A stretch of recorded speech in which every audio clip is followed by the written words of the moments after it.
There we go. Good OBS.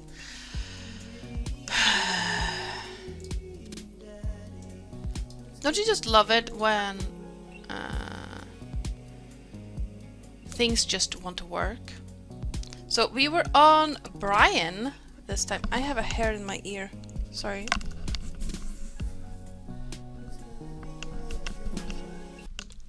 I don't even know who Peter Weller is, but okay. Oh yeah. We were at the carnival.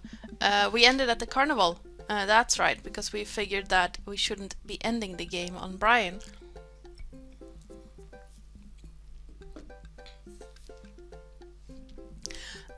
But yeah, let's get into this. I personally love a good carnival, which is strange because social anxiety. There we go. But I adore a good carnival. Why is everything just being weird to me today? Okay. We've been at it for longer than I'd like to admit. Hello, Candle Army!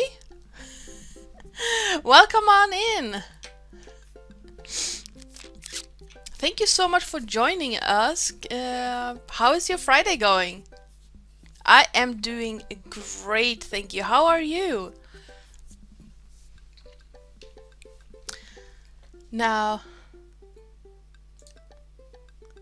we are just getting started and my Friday has been great so far, even though it's a bit stormy outside. So how is your Friday going? Well, in case it isn't just like for me, just getting started. I know words.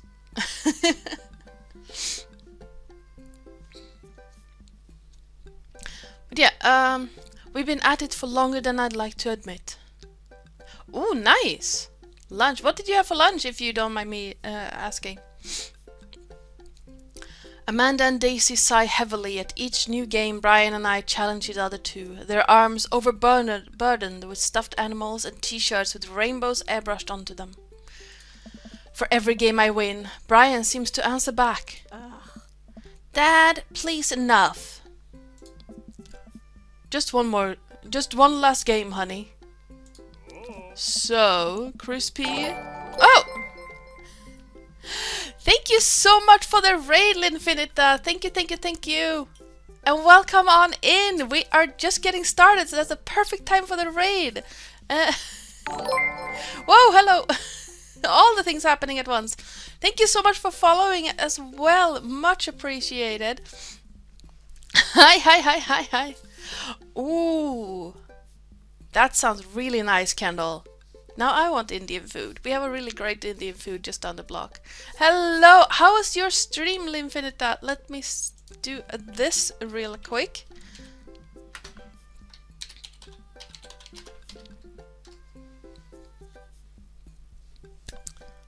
Life is Strange. Oh, I've heard about that. I don't really know what it is about, so please do tell me. Tell me all the things. Ah, nice. Yeah, this game is really fun. So, we are towards the end of it right now, but I highly recommend it to anyone who likes fun games and dad jokes. So yeah, hi to everyone who just came in with Linfinita. I'm Joey. Most people know me as Ardana. I am a streamer from Sweden. My partner in crime is currently sleeping. Well, my co-pilot is currently sleeping on my partner's office chair. But he'll probably be around here at some point during the stream. Yeah, hi everyone. I am a video game. Unopened Can of Worms. I love that name. It's beautiful. Of course. I love new people coming by.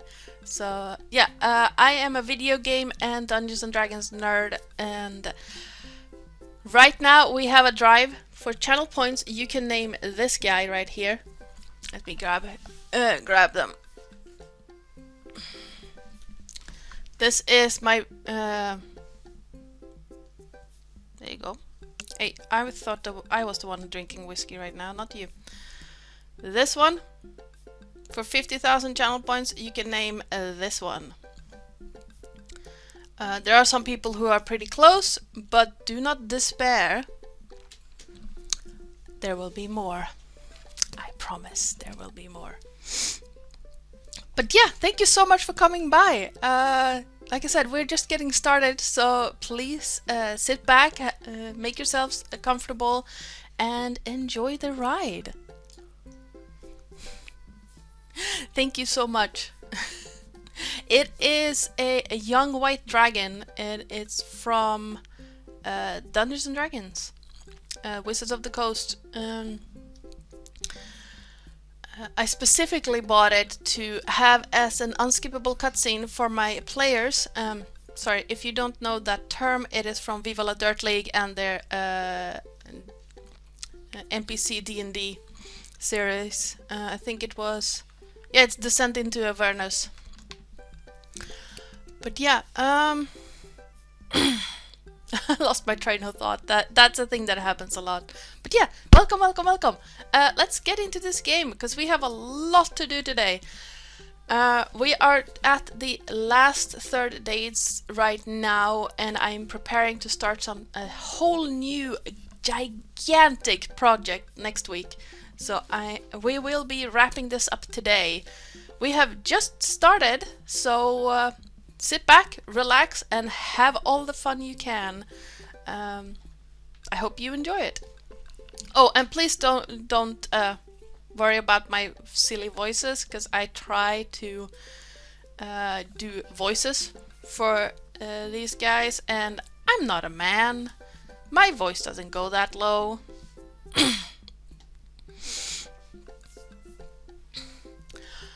So, Crispy were tied. What's the ultimate prize? I spot it from across the midway. We lock eyes. It swims absent-mindedly in a bowl of water. That goldfish will be mine. Amanda, sweetie, how about I win you a goldfish? Aww. If it'll get us out of here... Great! I look over at Brian. We don't say a word, but our locked eyes confirm it. The person who wins the goldfish wins the night. Looks like it's a skee ball. You any good? I am the best skee ball player to ever grace this earth. Think you can handle me? Still willing to put up your weed whacker? Only if you're willing to part with that pole saw. Lawn grooming equipment goes to the skee ball champ. We share an earnest shake. Ah, I hate minigames. What the hell is he? Oh!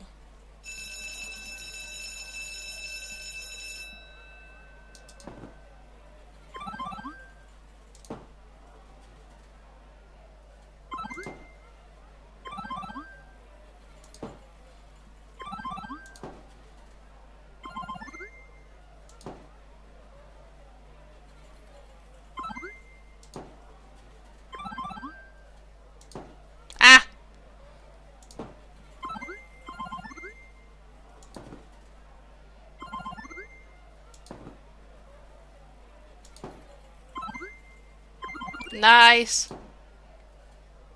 Nice.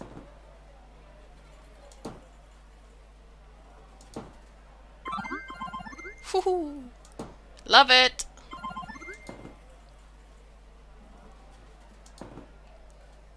I haven't actually played this kind of game for years. I think I was like 10 or so, which would be... I'm old.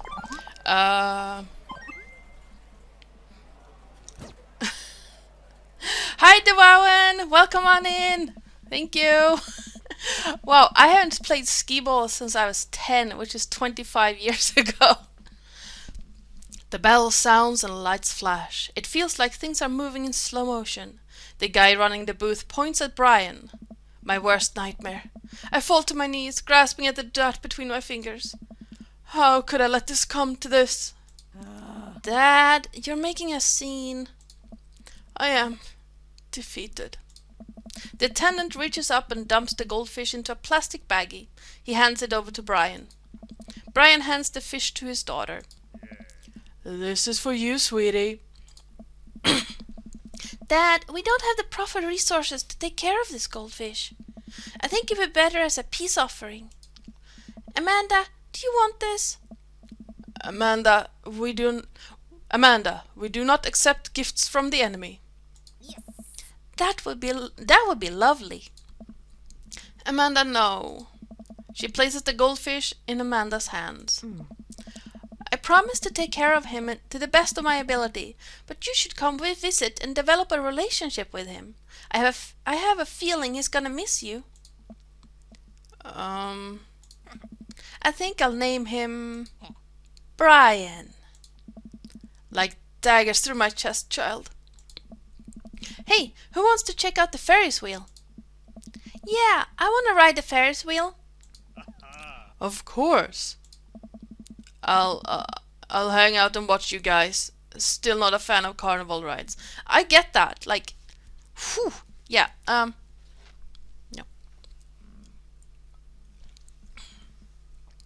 It's a combination of things that go spin and things that are put up in a hurry. No. Like I'm fine with Ferris wheels at exactly games and food. If you can put up a Ferris wheel in less than a day, I don't trust its structural integrity. And I refuse to go on anything that spins you more than one lap. Mainly because of my co-riders' comfort, because my balance is a bit weird and I get very nauseous. I'll be happy to ride some rides with you kids. I'm just kidding. I love carnival rides. I'm the best at them. Oh, come on. We traverse the fair and end up at the relatively short line for the Ferris wheel. It doesn't seem like a very popular ride. Daisy and Amanda chat excitedly. I can feel Brian glaring at me. So, how do you do on the trig final? Huh? Way better than I thought I would. Those cosine problems still tripped me up, so I drew a cat instead of answering the questions, and my teacher gave me a point for effort. Nice. Oh, I still remember that. What's it called? Not memento. Mnemonic? I don't know what's called in English, but it's Sokatoa. I had to write it so many times. Wow, is high school really that easy? Huh. Absolutely yes. The school of hard knocks, though, that's another story. Amanda playfully punches Daisy on the arm. Welcome to the streets. Huh. You check out that art book I gave you? Yeah, I loved that section on female photographers. You have good taste. You know, I bet your photos will be in a book someday. Daisy, stop or I'll cry. They're too cute. Next! Amanda pushes me forward. Hey. You first! I sit down in the carriage. And now you! Daisy pushes Brian into the carriage next to me. Before I can say anything, the ride operator closes the gate. No, wait just a sec. We're gonna go get some deep fried pickles. That's not her voice. We're gonna go get some deep fried pickles. You two take this time to work out your differences. Hold up. Get along! Amanda and Daisy run off into the crowd. The ride starts moving. Yeah. There's nothing like the fear of certain death to make people get along. I guess. Maybe. Not really. I sit in the Ferris wheel with my arms crossed, not talking to Brian. I don't even know what Amanda's talking about. Neither do I. Our carriage creeps slowly upward. Ferris wheels are boring. Could this ride go any slower? Oh, Is it too fast for you? That's not what I meant. How could this get any worse? Suddenly the ride jerks to a halt with us at the very top of the wheel. I can hear the faint yell of the ride operator down below. Of course it broke down. Sorry folks, ride stuck. Guess a raccoon must have stolen a key component to the motor. They're very crafty animals, not frequently attracted to shiny objects, so it makes sense that they would pilfer something like that. Of course it did. Anyway, it'll be some time before we can get y'all down. Settle in and get cozy. Well, and hey, no hand stuff. No hand stuff while you're up there. And no mouth stuff either. Well, this is just great.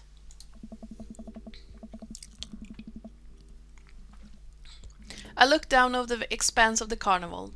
I hate to admit it, but it's a pretty good view. I bet it would.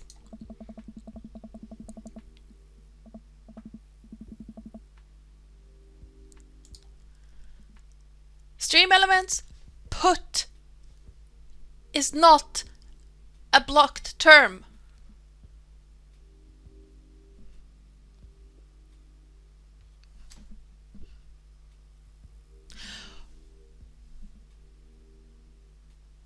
During Dread's 72-hour stream this weekend, Stream Elements decided to censor the word bread, so I think it's having a moment right now.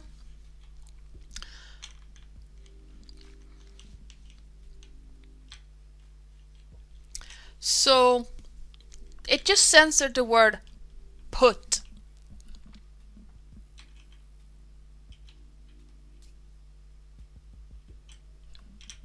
I know I have a filter for a reason, but the word put is not an offensive term. Neither is bread.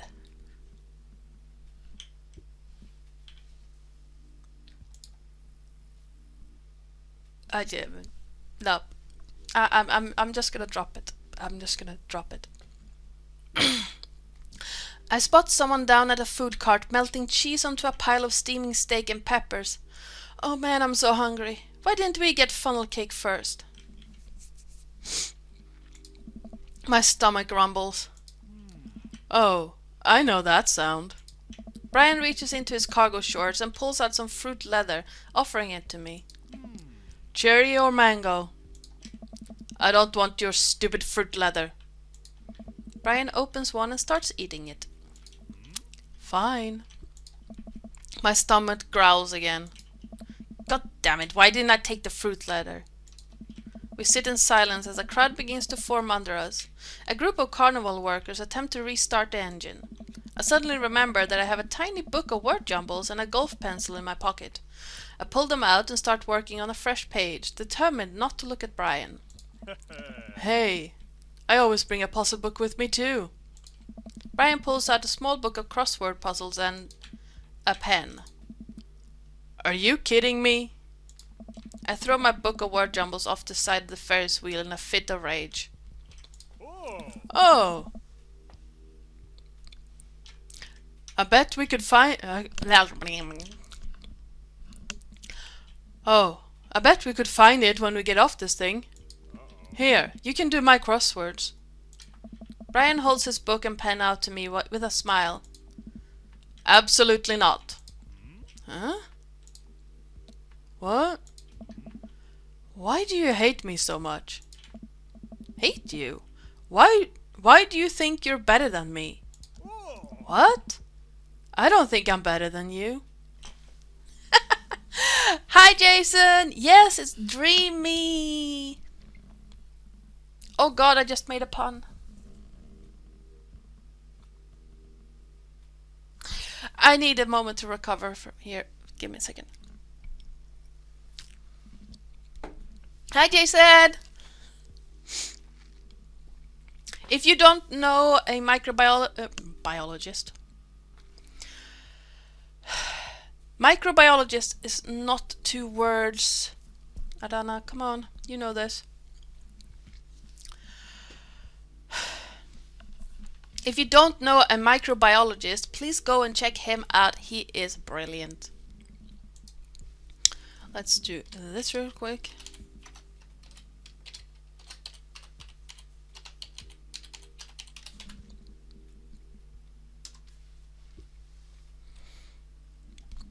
Oh, and Going Medieval is a really fun game. For some reason, my brain was like, oh, microbiologist is 2 words.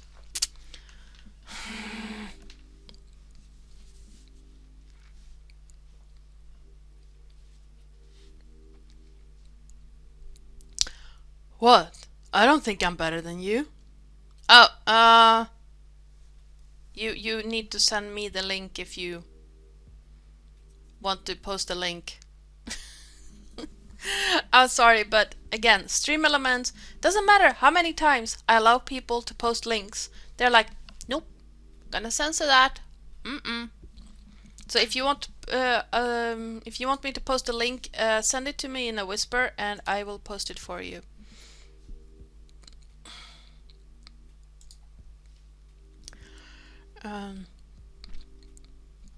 What? I don't think I'm better than you. Oh, okay. So you were just offering me fruit snacks and crosswords out of the kindness of your heart? Well, yes. A likely story.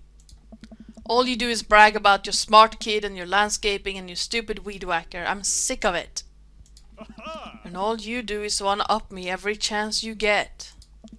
The only thing I wouldn't win is a one-upping other people competition. Because you would win that. Because that's what you do. Okay. I don't do it on purpose.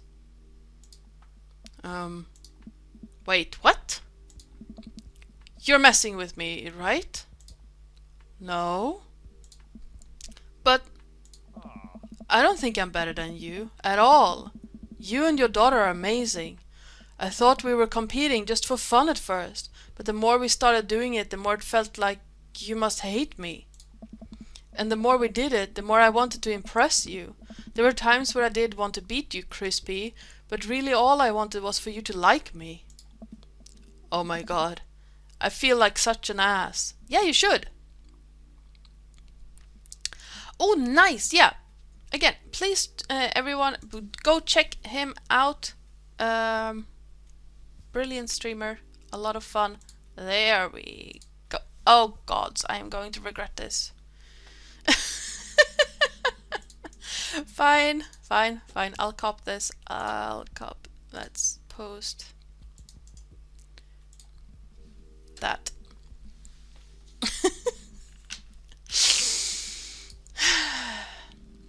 Yeah, Stream Elements is being weird about links since I started. Oh my god, I feel like such an ass.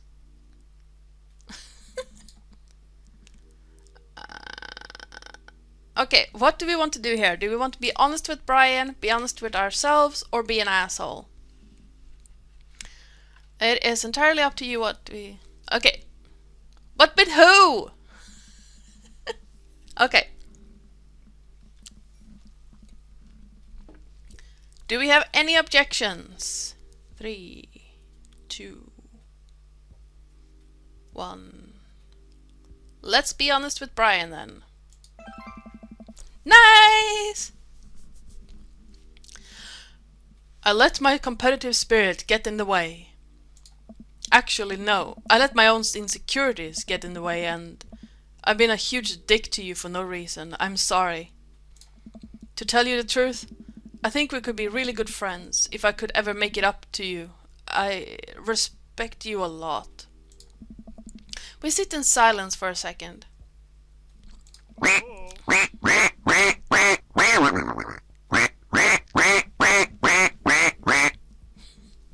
Thank you for the duck.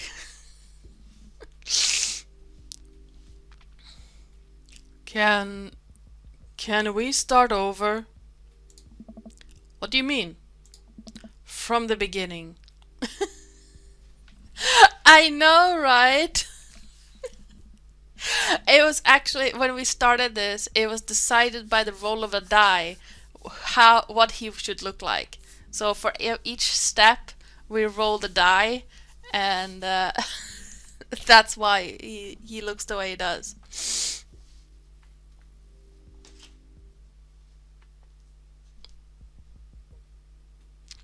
Um, isn't he though? He's totally a dream daddy, isn't he? Unopened can of worms. Also, what do you mean, Jason? No, don't give me that responsibility. From the beginning. Brian holds out his hand. Hi, I'm Brian. I take his hand and shake it vigorously. Hey Brian, I'm Chris P. It's really nice to meet you. Great shirt. Hi Terrace, welcome on in. How was D&D?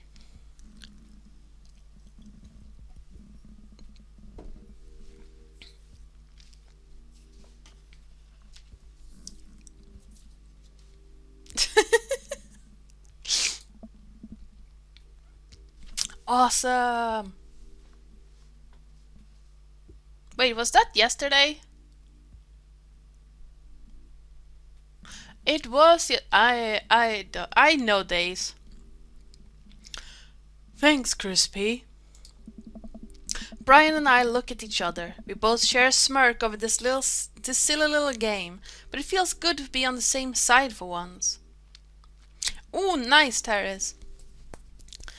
I started building that a massive thing yesterday, and next Friday I will be starting another massive thing.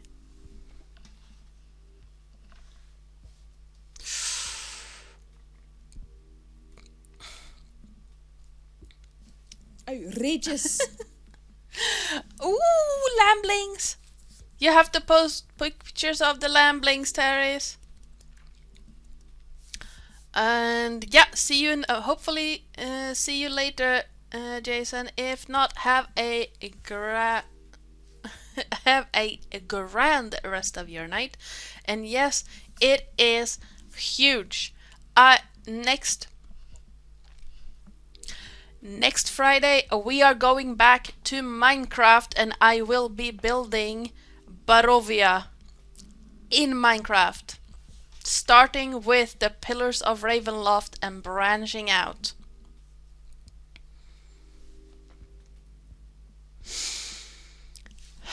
It is going to be absolutely massive. Barovia, if I remember it right, I have it written down here somewhere, is 19,000 blocks by 30,000 blocks. And the Pillars of Ravenloft, I can't build that high in Minecraft because the build height does not allow it, even with the new things coming. So the mountain itself will be 100 blocks tall, and then the castle will be another 100 blocks. And that will put us at build height or build limit, even with the new changes that are coming in December. So we are going back to Barovia, and we are going to be building that entire map. So if anyone here loves Curse of Strahd, you know exactly what I'm talking about. The other massive project that I started yesterday, I will be showing off at the end of October. So look forward to that.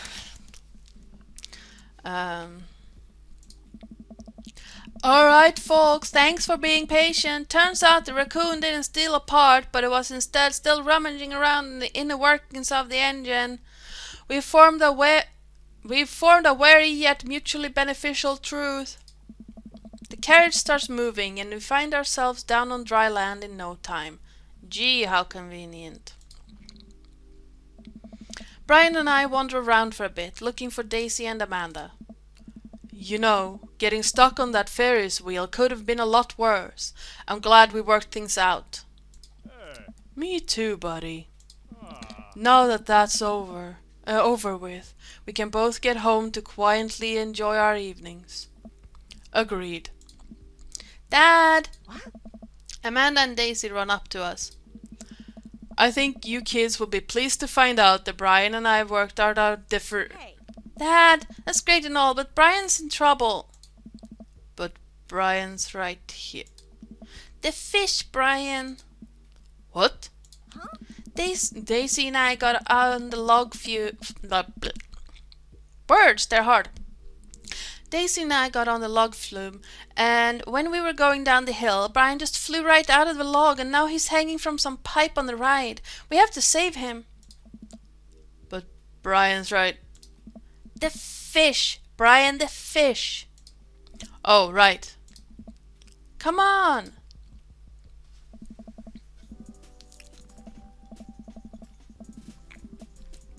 We sprint over to the log flume, spotting Brian the fish stuck up in the rafters of the ride. We'll get you down, little buddy. Oh. We have to get Brian before the fair closes, or who knows what'll happen to him. But the fair closes in 10 minutes. I guess we need to hustle then. What's the plan? Well, one ride around the track lasts 90 seconds. Brian's hanging from a pipe right about the drop, so you'll have a window of about 10 seconds to grab him. Wow. Did you just do all that math in your head? That's really impressive. I just counted. It's not that impressive. I am so proud of you, honey. Hi, Maria! And no, there's a fish on the line here. He's stuck in the rafters of a flume ride. And hi, Maria! Welcome on in. Okay. That rafter is pretty high up. How are we gonna reach him? Ask a ride attendant. Hi, Bloody! No, it's a pet goldfish, Maria. It's not for eating. Bloody! Hi! Let's do this real quick.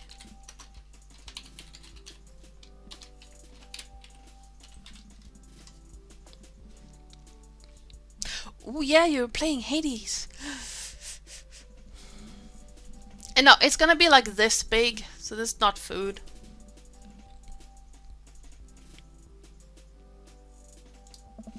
We all think for a second. I've got it! Brian runs over to the midway, to the last game that we played, and snags the pole from the game attendant that we used to grab stuffed animals.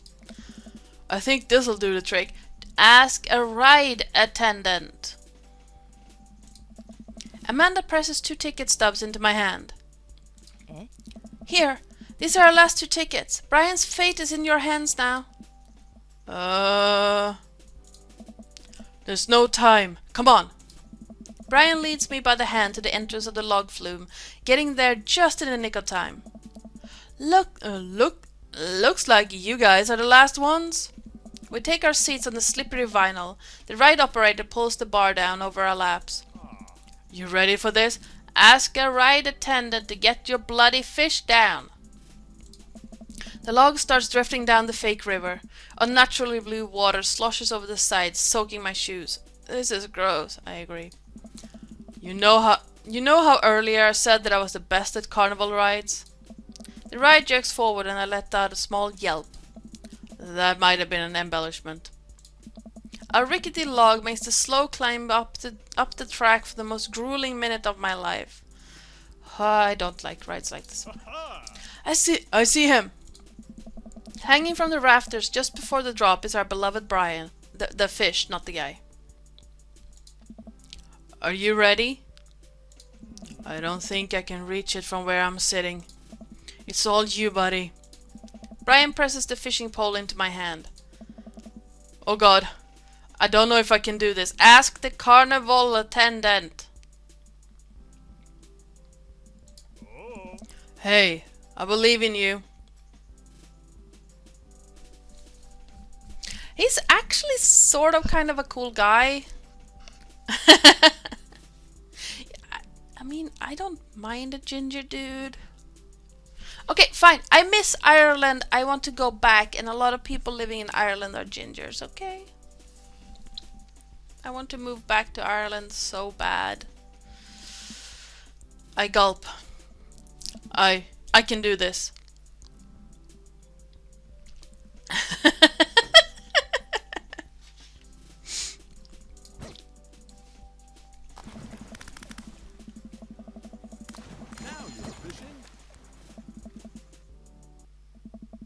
With a precision only attainable from playing midway games at a competitive level, I hook the baggie that contains Brian the fish and place it onto my lap. I did it. That wasn't hard! You just have to match the dang thing!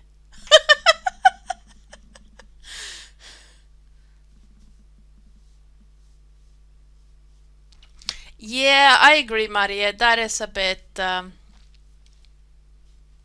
unfortunate. Is the word I was going to go with. I mean, I wouldn't have minded if Craig had been ginger.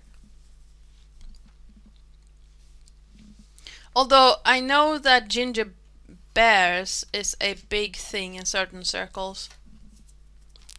And I'm gonna leave it at that. Because even though this stream is marked mature, and you have to be over the age of 18 to be here, I'm not going to spin away on that part.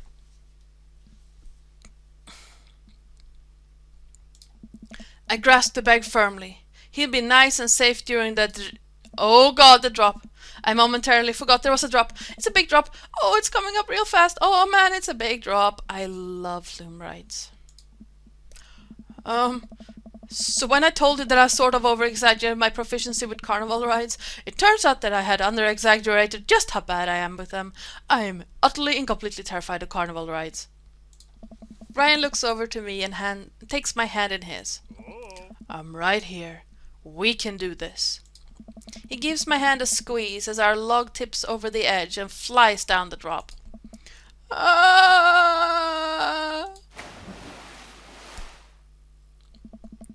A wall of water rains down on us. I realize I had my eyes squeezed shut and opened to find Brian still holding my hand. He smiles at me. Yeah, I don't mind a bit of chong... Well...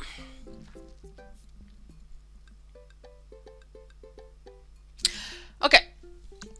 As someone who doesn't really have a preference one way or another, due to the fact that I am ace, my aesthetic, like people I found aesthetically pleasing to look at, are on the either like they're on the lithe side of things, but I don't want like almost gaunt looking. That's not pleasing to look at. I think it has to do with, you know, a combination of personal aesthetics and, you know, evolutionary traits. But like my aesthetic is somewhere between Vin Diesel and what's his face? Ah! Why can't I remember his name?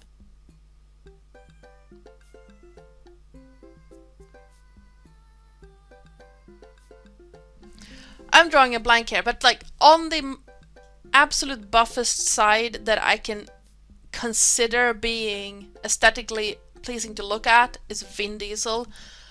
On the other side is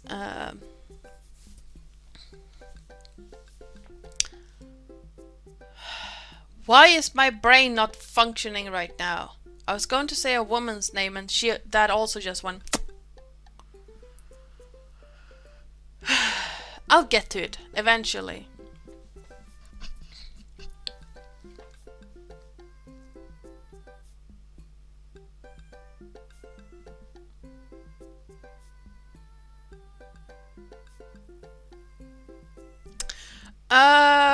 Keira Knightley. That's her name. That's her. Yeah. I was thinking Pirates of the Caribbean. Keira Knightley is on the other side, other end of the spectrum of people I find aesthetically pleasing to look at. And I love a contrast, like blue eyes with black hair, dark skin with bright eyes, you know, things like that.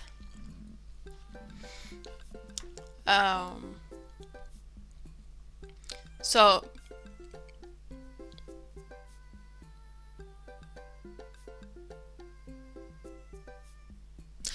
now I remember Chachamaru from Gak Job. If you look him up, gorgeous. Or I follow him on Instagram. So let me check real quick, because this is gonna bother me like hell if I don't.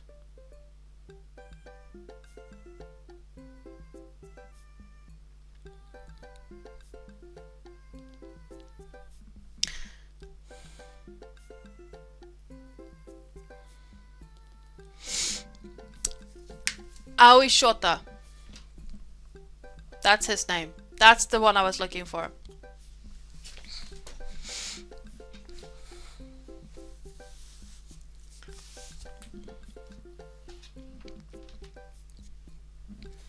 But yeah, Vin Diesel on the buffest end, where I still find them aesthetically pleasing.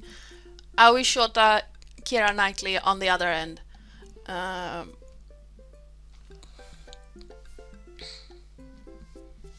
But it's hard to say that, like, oh, I find them attractive, because I don't.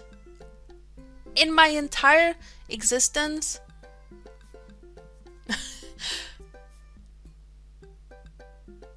Ben Barnes. What's he been in? Because I know that name. Like, in my entire 35 years on this planet, I have found one person attractive in that sense. Oh, I know, right? Vin Diesel is one of the reasons behind the Blood Hunter class from the Critical Role rules on D&D. They created the Blood Hunter for him.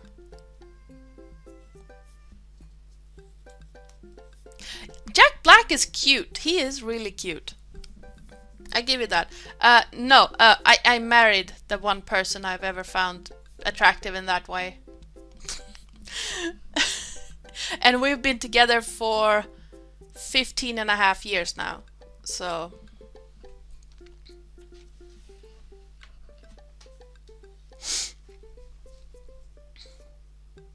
oh, he's kind of cute. Yeah, he is. Like, I really enjoyed watching the guy who plays a man in Game of Thrones.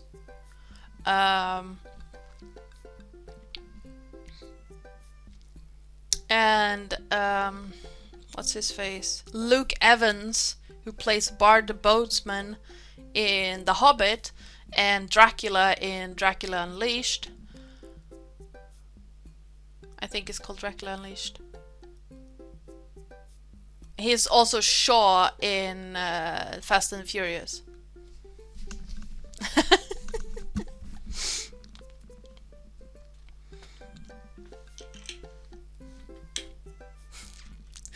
Well, if you don't, Teres, move to Sweden. There are a lot of guys with that aesthetic here. A lot of them.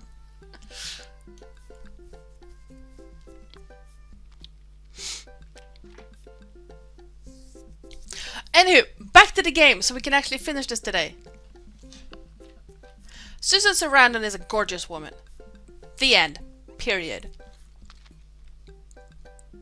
Michelle Yeoh is also another gorgeous woman.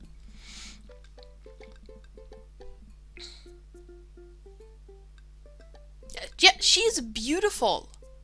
Like, seriously.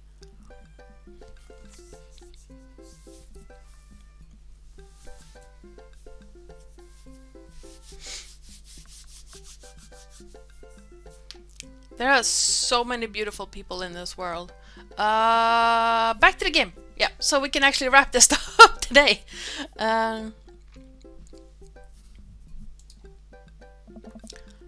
That wasn't so bad. Told you we would make it.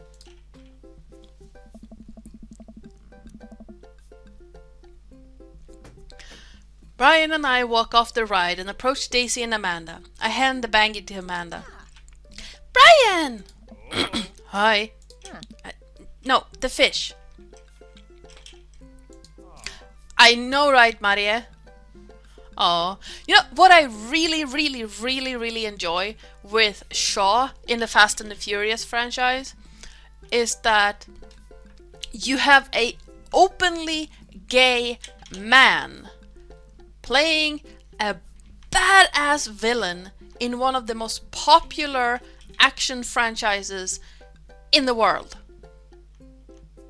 Love that part. Absolutely love it.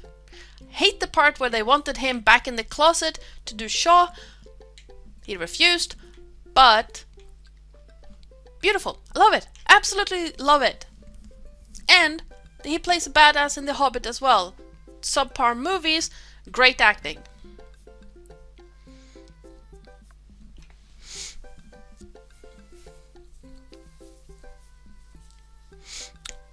Aww. I mean, hi. Thanks for saving the fish. Don't thank me, that was all your dad. Oh, Chucks. It was a team effort. Yes. Yay! You all used your special skills to get him back. Brian got the pole, Daisy did the math, and you got the fish. I didn't get to do anything cool. Well, honey, I'm sure you... Hey! What were you guys doing up there? That was totally dangerous. Amanda steps in front of all of us and plants her feet. Listen, dude, it might have been totally dangerous, but I'll have you know that we triumphed over more than just your silly rules today. We overcame adversity through teamwork and friendship and love. We banded together to achieve a common goal, and here we stand, stronger than the sum of our parts. And for you to... I actually don't care, the fair's closing, just get out of here. The ride operator wanders off. You really are a sparkling conversationalist. We join the crowd of fairgoers slowly ambling back to the parking lot. You kids want to stick around for the fireworks? Excuse me? Do we have to?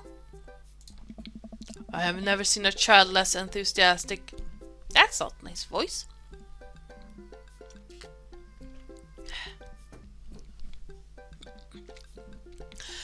I have never seen a child less enthusiastic about fireworks. Yeah, can we just go home? We've been hauling all these prices around for hours and my back is killing me. You kids run on ahead. We'll catch up with you later tonight.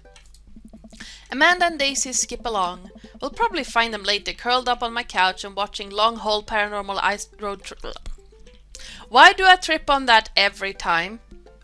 It's not like I haven't said it like a billion times before.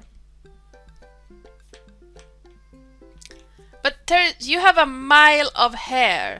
So if you want to try to tie your hair back, I would recommend braiding it first. I think there's a cat hair stuck in my throat. Oh, cool. Oh,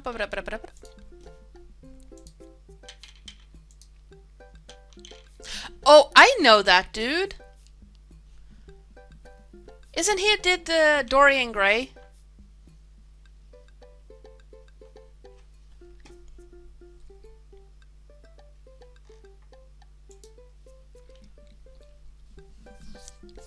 I think he's the one who did Dorian Gray, and I love that movie.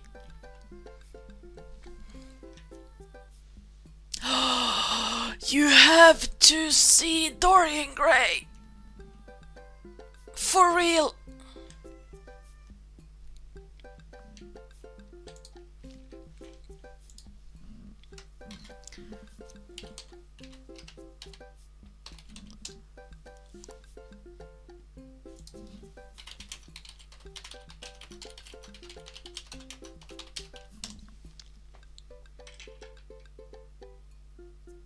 They're making another one again?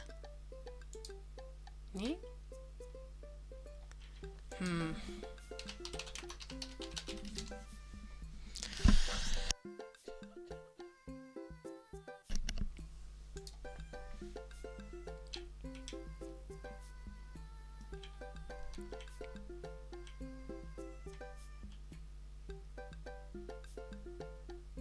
Yes, he was in Dorian Gray.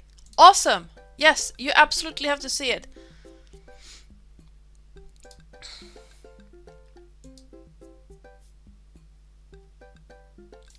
It's just called Dorian Gray. I looked at the picture of Dorian Gray, but yeah, absolutely have to see that movie. It is really, really, really good.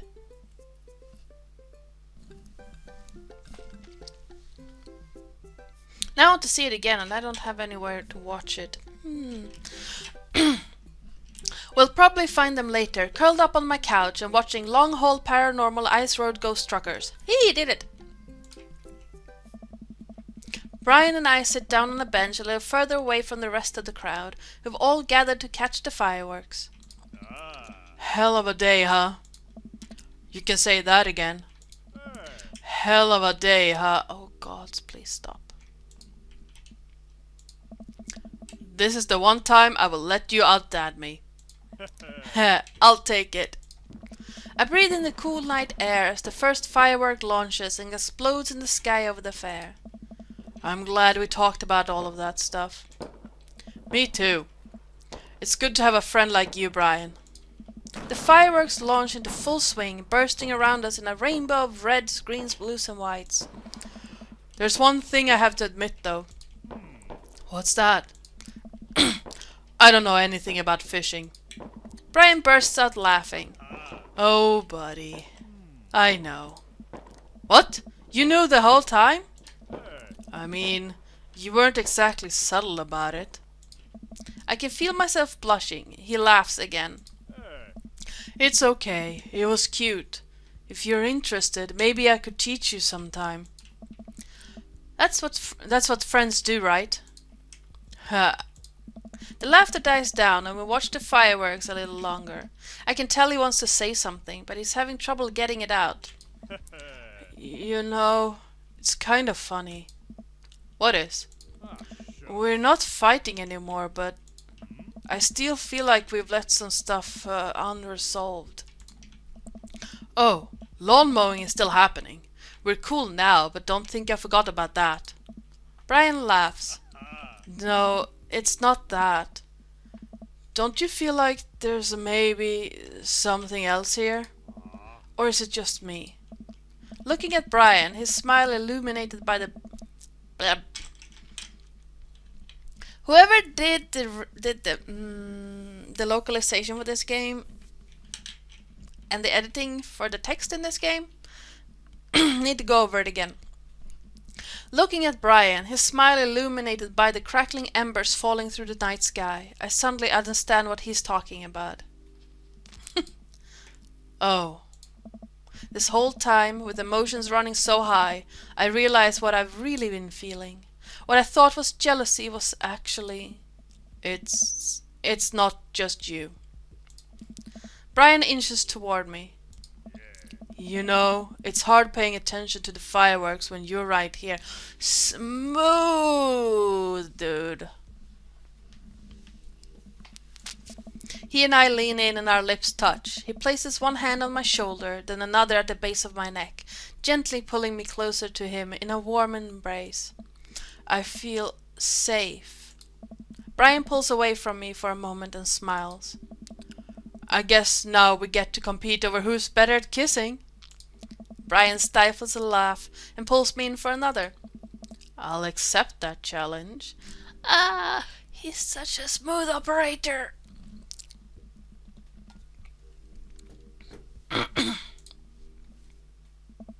Sure enough, when I get home, Amanda and Daisy are passed out on the sofa, surrounded by giant stuffed animals. Amanda's snoring drowns out the paranormal ice road truckers still playing on TV. I turn everything off and throw a couple of blankets over the kids before heading to bed myself. Roger! Yes, Roger! The flabby bee!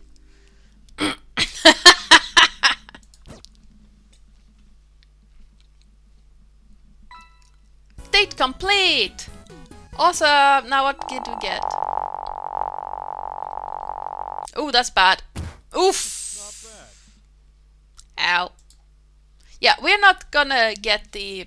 Probably not gonna get the perfect ending on this.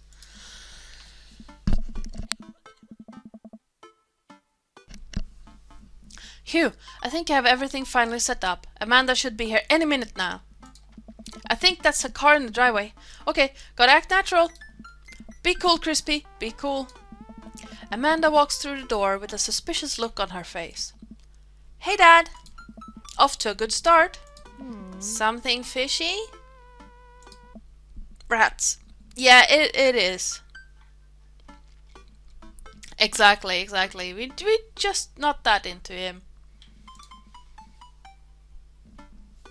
Okay, we have already answered all these in the previous ones. Okay, my throat is killing me. I'm getting tea after this. But which one do we want? 1, 2, or 3?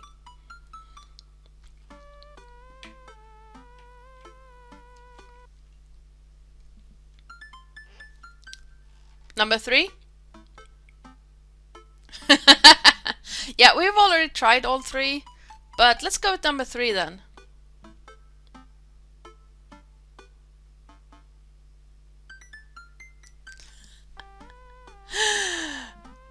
Yeah, don't worry about it, Maria. We haven't played Brian all that well up until this point.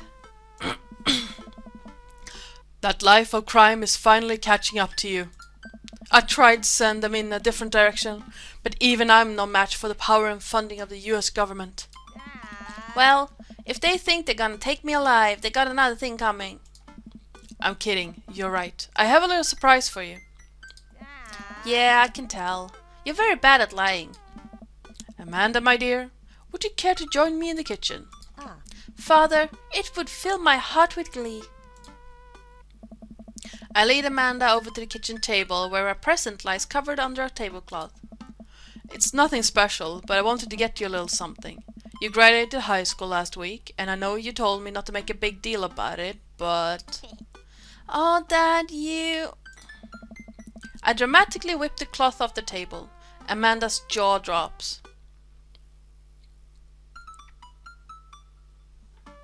Oh, there is a way to get a better relationship than that. I don't know how. But all your dates leading up to that point also decides the final score. No way! I figured you probably won't be able to get cable in the dorm, so I thought it might be nice to take a piece of home with you.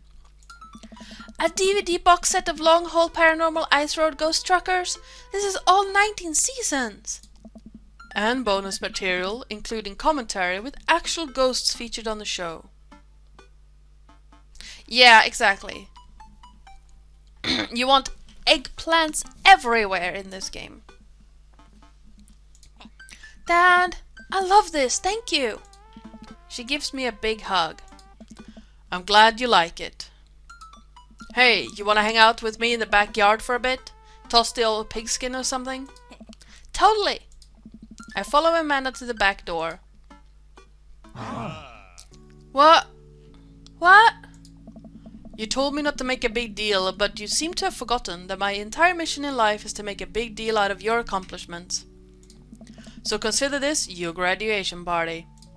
Surprise!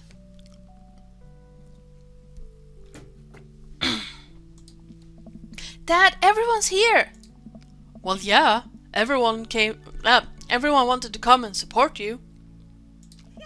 Is that a mac and cheese bar? Sure is, fully customizable, down to the type of mac.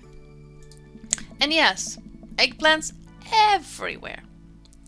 And there's an ice cream cake, the good kind with the crunches in the middle. Oh, budgeons. Yep, thank you very much. I don't know what to say. Don't say anything. Just go have fun with your pals, alright? I'm so proud of you, Amanda. Amanda smiles and runs to her friends. I should make the rounds and make sure everyone's having a good time. But first, mac and cheese. Crispy, my dude. Pablo, how's the shirt business going? My bud, I got men's shirts, I got women's shirts, I got tank tops in a variety of sizes, shapes and colors. Each one of them of fine quality, screen printed with the logo and visage of world-renowned witch house outfit Vegan Veil. purchasable at most respectable retailers, but more specifically out of the trunk of my car. I'm also selling my mom's world-famous homemade apple butter. Never stop hustling, Pablo. Baby, you got it. Hey, bro. Bro, this is a real rager, taking our older age into consideration. I'm trying to be in bed at a reasonable hour tonight. Don't let me get too wild. Hey. Don't worry, dude. I'll keep an eye out on your fruit punch intake. Boop. You know, I'm really glad we're bros again. Let's hit the gym sometime soon, huh? Sure thing, dude. Brian and Hazel peek out behind Craig. Hi, little ones. Hello. Hiya. Thank you for all that ice cream cake. I know, isn't she just adorable? Boop. Wait, girls, how much of that did you eat? Briar ate 4 pieces. Ask any witness. Boop. No, I didn't. Hazel ate 4 pieces and wants to pin it on me because we look alike. Damien is gorgeous. I have your face. No one will ever believe you. Oh boy. I'll let you guys figure this out. Good seeing you, Craig. Let's hang soon, yeah? Bro. Totally. Tell Amanda congrats from us. Yeah, Damien's son is a handful. As is Ernest, to be honest. Hugo's son. Looks like you'll settle into this neighborhood quite nicely. Yep, couldn't ask for a better cul-de-sac. Well, I'm glad. Hopefully we'll see you at more church events. We got a big schedule planned for the rest of the year. I'm sure the kids would love to see your dance moves again. Sure thing, Joseph. And maybe if you aren't doing anything later, we could hang out sometime. Sure, Joseph, that'd be great. Well, see you later. Hugo comes up to me with a plate of mac and cheese. The perfect cheddar to mac ratio. Beautiful work, Crispy. Thanks, Hugo. I learned from the best. I've got a pocket full of gift cards to say you already knew a thing or two. Let's get together for trivia night again sometime soon, huh? You know it. You know, I'm really pleased to see Amanda going to a dream school. I'm glad she turned it around for finals. Me too. That scholarship money will really help. Amanda walks by and pretends to not see Hugo. Amanda, come say hi to your old teacher. Hey. Congratulations on graduating. I know you're gonna do great things at art school. Haha, yeah, thanks. Amanda starts to back away. Wait, I just realized that you're not my teacher anymore, so I don't have to be afraid of talking to you. You no longer hold power on me. You're right. Go forth, adult. I can no longer give you detention. Yeah! I'm gonna break anything I want and there's nothing you can do about it. Are you still mad about that time I gave you detention for breaking my globe?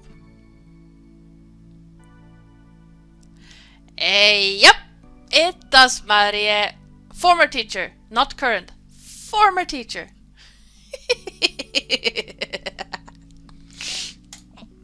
Nope. Yes. And I'll have you know that the globe didn't even fit through the basketball hoop in the first place, so she'll fit into college just fine. Hey. Hey. Robert gestures vaguely to the snack table. Good stuff.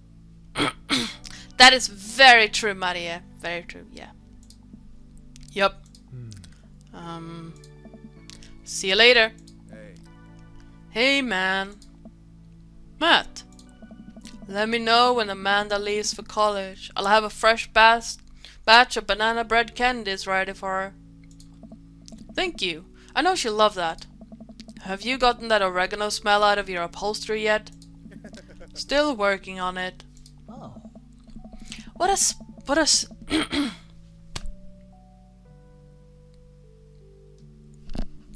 Hi Kyra! And yeah, it is cute. What a splendid garden party. My deepest thanks for extending an invitation to my son and I. This icebox cake is divine. Yeah, thanks dude, good cake. I stare at Lucian. He knows. I know. But I'm a man of my word. The story of his oregano betrayal will go unsung. Thanks for coming by. I see Daisy and Amanda in a corner of the party and I walk up to them. I swear, if you two are planning another parent trap...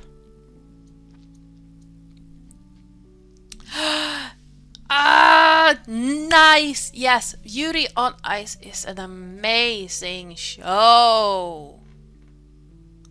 Oh. Yes, I know. Oh, Victor.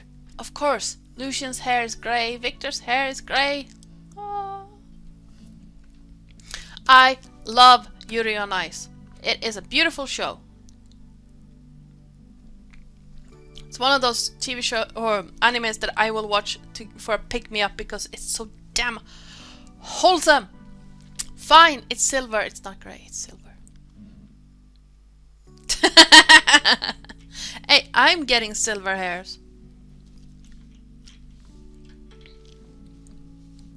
I swear, if you two are planning another parent trap... Relax, Dad. We already won the game. We're just having a friendly chat. Tell me more about college. Slow down, kiddo. You're not even in middle school yet. But I want to go to class in my PJs now. I mean, nothing's stopping you. But Daisy, I hear you. I know you're stoked on college and skipping grades and taking over the world with science, but you gotta enjoy being a kid first.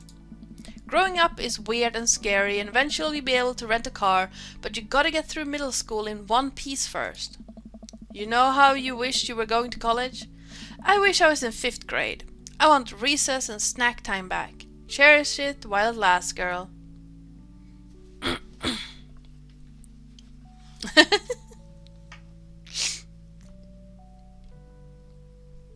Oh, I cherish my silver hairs. They're coming in nice and proud, especially on the parts that I have buzzed down. You got a big future ahead of you, but I don't want you growing up too fast on us, alright? Alright. Thanks, Amanda. I ease away slowly. Amanda seems like she has a handle on the situation. As the party starts to wind down, I take a seat on our back porch step. The sun is setting and everyone seems to have eaten their fill. Amanda wanders over and sits down next to me. Killer party, Pops. What can I say? I was inspired. So, I also have something for you. For me? Why? Not to be completely genuine about my feelings for once or anything, but... Growing up wasn't easy, but it could have been a lot harder if it wasn't for you. Dad, you've been there for me through everything. There's been times in my life where you were my only friend. I was really scared of going to college and being so far away from you, but I realized that everything you've done for me has been to prepare me for this, and I'm ready. I wouldn't be who I am today without you. Don't cry. Don't cry. I swear to God, Crispy, if you cry again... You're the best, Dad. I love you. And I'm crying. Anyway, that was enough emotional vulnerability for one day. Ooh! I can see how that could be a really nice crossover, buddy. Present time! Amanda hands me a tiny wrapped package. I tear the wrapping off to find a framed picture of me and Amanda. It's us. Kinda shocking, all of our photo albums are just pictures of me, huh? I figured we need at least one together before I leave. Amanda, thank you. Watching you grow up has been the happiest experience of my life. You're such a talented, intelligent young woman, and I'm so excited to see what the future holds for you. Ooh, nice. Yes, thank you. I have another. I have a story I could link you later. It is not a chill one, however, but it is really awesome. It's not Yuri on Ice. It is Naruto / Bleach. Knock him dead, kid. Always do. Amanda and I share a hug. This is only the beginning, Pops. Plenty more memories for us down the road. Memories to make and stuff to break, right? Oh, I'm gonna break so much stuff, intentionally and unintentionally. You're probably gonna have to pay for most of it. It would be my honor. Bleach is really good. Like, I love... Out of shonen anime out there, I think I like Bleach the most. Up until... Like, there are some fillers that are like... kill me. And there are some fillers that are... Yes, please give me more of this. This is amazing. And I hate that it ended way before the final arc. But it is a really good show if you like action anime. It would be my honor. Amanda hops up. Looks like someone's been waiting to talk to you. I glance over to the back of the yard where Brian is sitting on the bench beneath our cherry blossom tree. He smiles at me. I'll leave you to it. Me and the Emmas are gonna go get ice cream. Love ya, Pops. Amanda runs off to join her friends. I take a seat next to Brian as the last guests make their way out of the party. Nice job. I couldn't have thrown a better party myself. I smile. So are we doing like opposite competition now? Yeah. We're just gonna compliment each other relentlessly. I bet you could do more push-ups than me. I bet you're better with computers than I am. I bet you could trim a tree faster than I could. I bet you could de-ice a sidewalk more thoroughly than me. I like this a lot better. Brian blushes. I nestle myself into the soft space between Brian's shoulder and chest. No matter how many times he washes that shirt, I bet he'll never get the smell of campfire out of it. Not that I mind. This is cute! Got a long summer coming. Interested in some more fishing trips with me, Daisy and Amanda? As long as you'll save me again if I fall into the water. I'll be happy to. Gotta sneak in as much father and daughter time as possible before Amanda heads out. Also be careful. She's probably gonna try to steal your dog and take him with her to college. I also get the feeling Daisy might try to stow away in her suitcase. So watch out for that. The sunset casts a pink glow over everything, and a quiet calm seems to descend upon my backyard. It reminds me of the lake. I'm glad we're not rivals anymore. Me too. Although I don't think I've ever been more productive than I was when I was trying to one-up you. Maybe a little friendly competition is what we both needed. I sigh and nuzzle against Brian a little harder. I'm the cuddle champion. We'll see about that. No.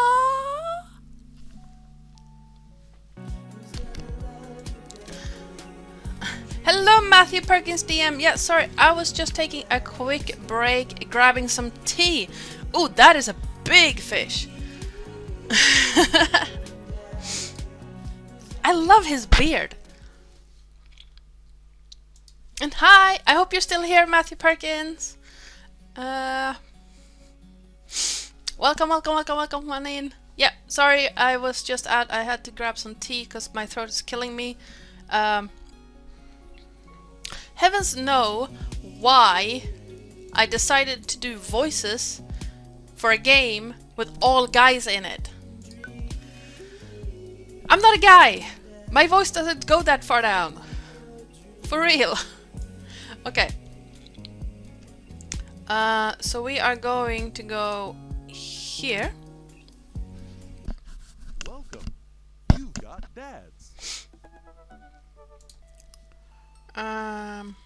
If I go there and check something really quick. So, we have 2 more to do today. And we will finish all of them today. Because next week we are going to be starting a massive project. And Matthew Perkins, if if you're still here, I think you would get a kick out of our next project. Let's do this. No.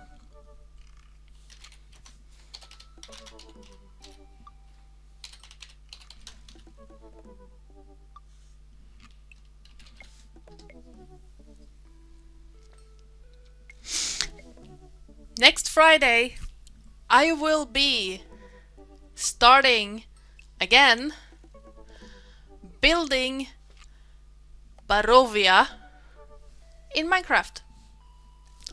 From the Pillars of Ravenloft all the way to the mountains. I'm gonna do that in creative Minecraft, and it's going to take forever because that map is huge. I mean, absolutely bloody huge.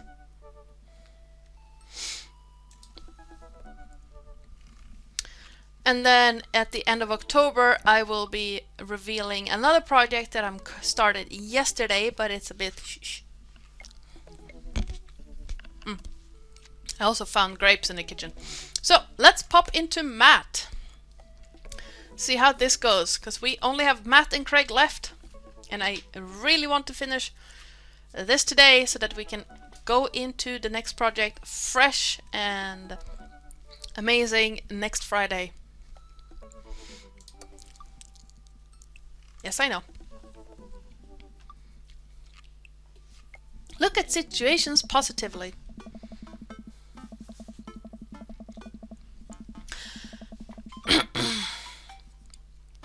Matt and I have spent a lot of time together lately. After we went record shopping the first time, it sort of became a weekly tradition for us to scope out Vinyl Fantasy 7 for new releases.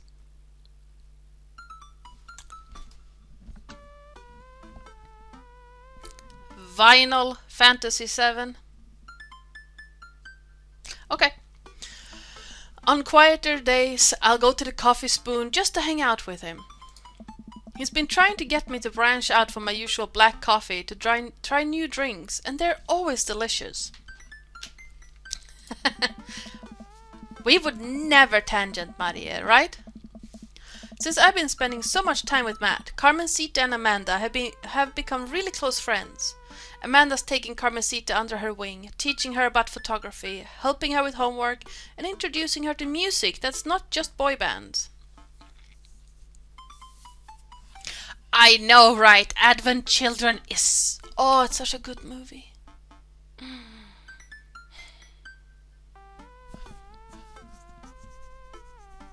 Oh, the guy who does the Japanese voice for Cloud Strife in Advent Children is doing one of the voices of people you meet in Bleach. I'm not going to tell you who if you want to watch it. Also, if you want to watch a really good real-life adaptation of Bleach, watch the Netflix motion picture featuring Miyavi in one of the roles that I'm also not going to spoil for you.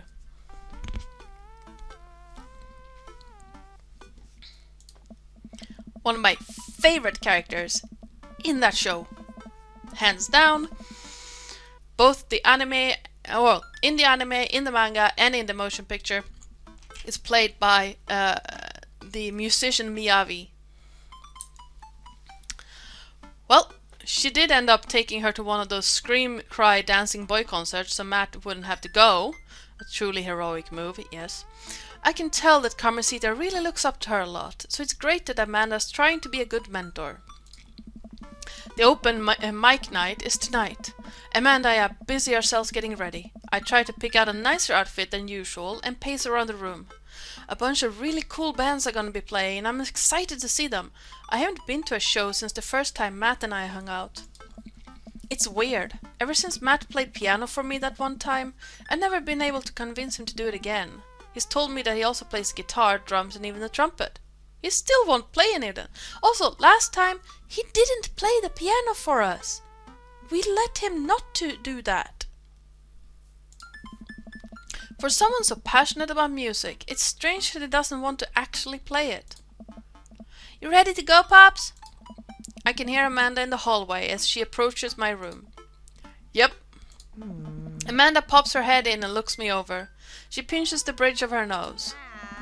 Dad, we talked about this. What? The sandals. They're older than I am. Vintage, some would argue. I thought you threw them out. Amanda, since when did you enroll in the Fashion Police Academy? Nope. Junichi Suwabe does do one of the voices. He does the voice of my second favorite character in Bleach, however. And actually a character that inspired me a lot when I had a really hard time in life. So, which is weird because that character is not a nice person at all. Don't take that character as a role model. Seriously, don't.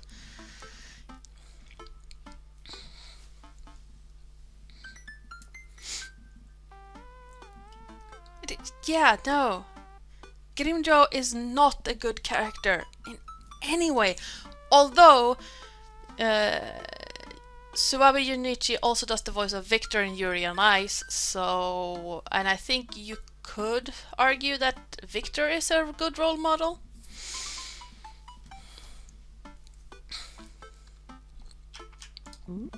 I got kicked out because I was a loose cannon who didn't play by the rules. For example, you're not allowed to mix florals, but you totally can if you have a good eye for color. You're out of your jurisdiction, rookie. Oh yeah. He is such a good voice actor.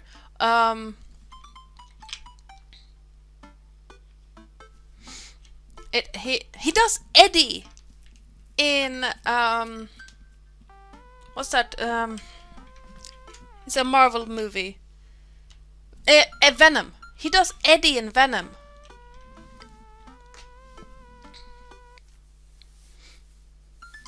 I know. I love that character so much.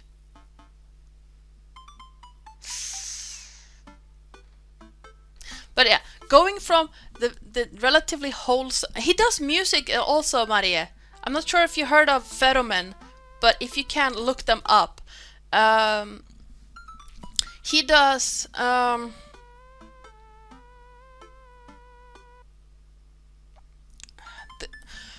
I love that anime. Why can't I remember his name in it? The Golden Beast in the Dies Irae. And he sings the end credit along with the guy who does Mercurius in Dies Irae as well. Heinrich Einhardt, I think is his character's name. But yeah, he and Toriumi Kosuke, they are brilliant voice actors. And they have a band together, which I am so hyped about. Do I even have that? It's not here. It's in the attic. Why did I put it in the attic? They make music together. Damn you! If you start talking to me about Pheromone and those two guys, yes, I'm going to get distracted. Speaking of people with beautiful aesthetics, Suwabe Junichi. Just as a person, he's... And he cosplays almost every time he goes to a convention, which is beautiful. Oh! That's the character. Maria, I recommended you watched Gate, right? He does the voice of the protagonist in Gate. He's such a lovable doof in that anime. Oh, amazing. And now I got opera stuck in my head, and I'm gonna have to listen to it after the stream. Back to the game. Amanda guards the door until I pick out a better outfit. Stop. Those sandals are going directly into the evidence locker. What's the... It's the trash. If you... I can't with good conscience recommend Dies Irae, either the game or the anime. Like, I enjoyed it, but it is not something I would recommend people watching because of the subject matter of it. If you want to watch it, if you want to watch the anime, watch the prologue first, because that episode is the least violent of them. Like, I loved the story of it, but there are some things in there that no, I can't with good conscience recommend people watch it. I love the game. It's a beautiful game, amazing game. The storytelling is brilliant. Again, very violent, very not safe for work, very much not for kids. Do not play it if you're not in the right state of mind.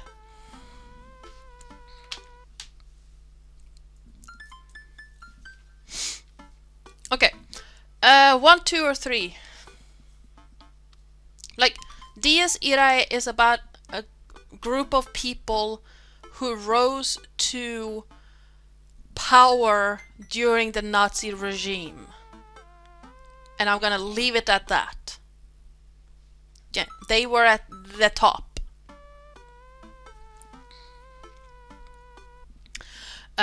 You can pry these sandals from my cold dead hands. Or I propose a compromise. Fine, fine. Okay, which one do we want here? You can either pick or we'll roll for it.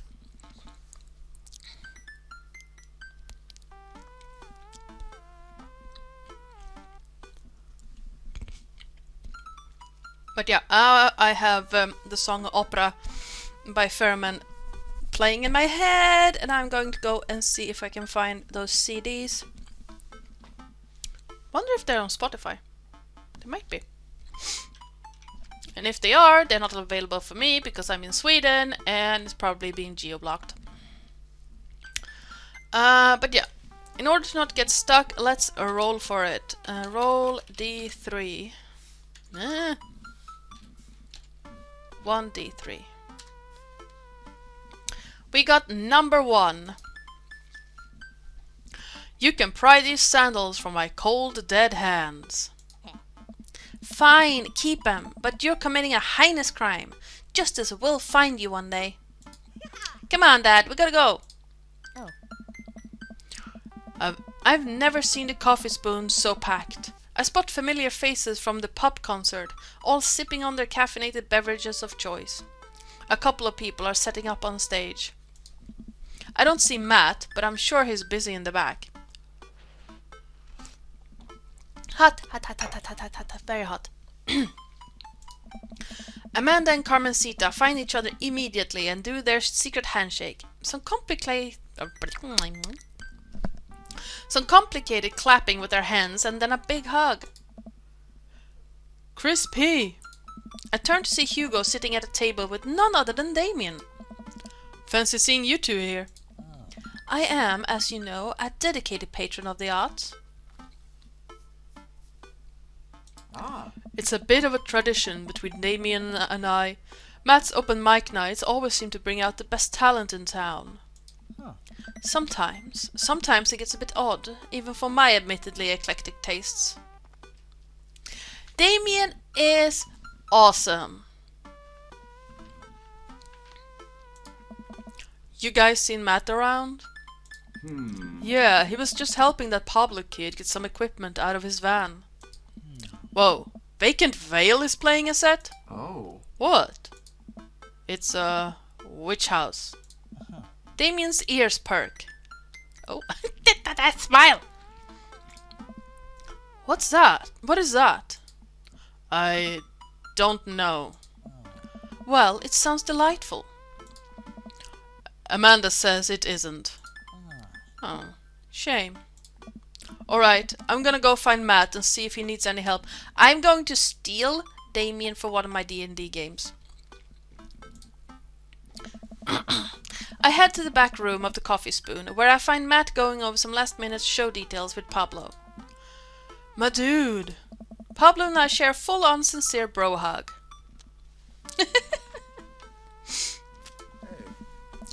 Glad you can make it, Crispy. Wouldn't miss it for the world, man. You guys need any help? I think we're all set, actually. Pablo, can you remind me what order people are going up in? Well, you got the handsome and unforgettable Vacant Vale. Opening up... That's not Pablo's voice. Well, you got the handsome and unforgettable Vacant Vale, opening up the set with selections from his new album, Witch Diaries. And then the Third Waves, who are all extremely attractive and could beat me up and I'd still be into it, are playing a 3-person acoustic set. I've never had bubble tea. We got a little bit spoken word in there, a magic act, and then it looks like we're closing with... Jonathan Jones and the Speakeasy Choir. No, absolutely not. I remember the ridiculous set that this band put on when they opened for Pup. Sometimes when it's quiet, I can still hear the sound of an accordion being violently thrown against the wall over and over. Why would you do that? Accordions are expensive. They weren't that bad. No, you don't understand. The last...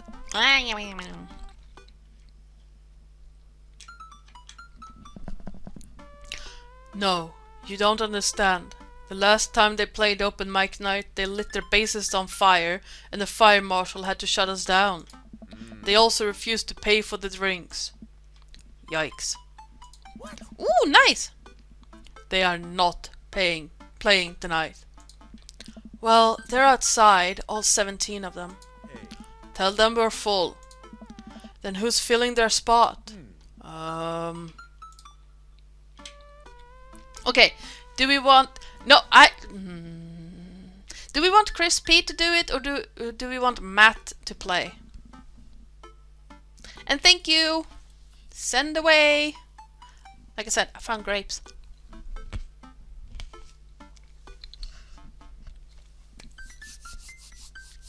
I think, you know, like, I've read that bubble tea is tea, milk, sugar, and tapioca balls. Okay, 1 or 2, or should we roll for it? It is your choice entirely.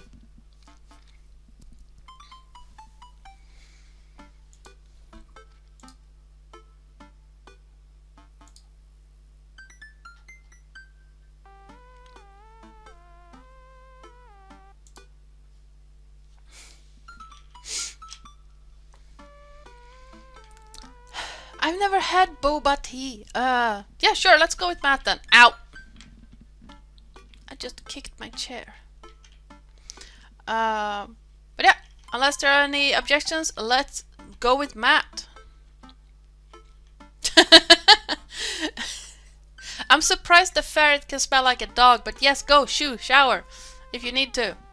And let's go with Matt then. Come on, Matt, you should play. Oh, I didn't like that, dang it. Oh, that explains it, yeah. Dog smell. No, not a favorite. No, I can't, I really can't. I'll play. What are you doing? What?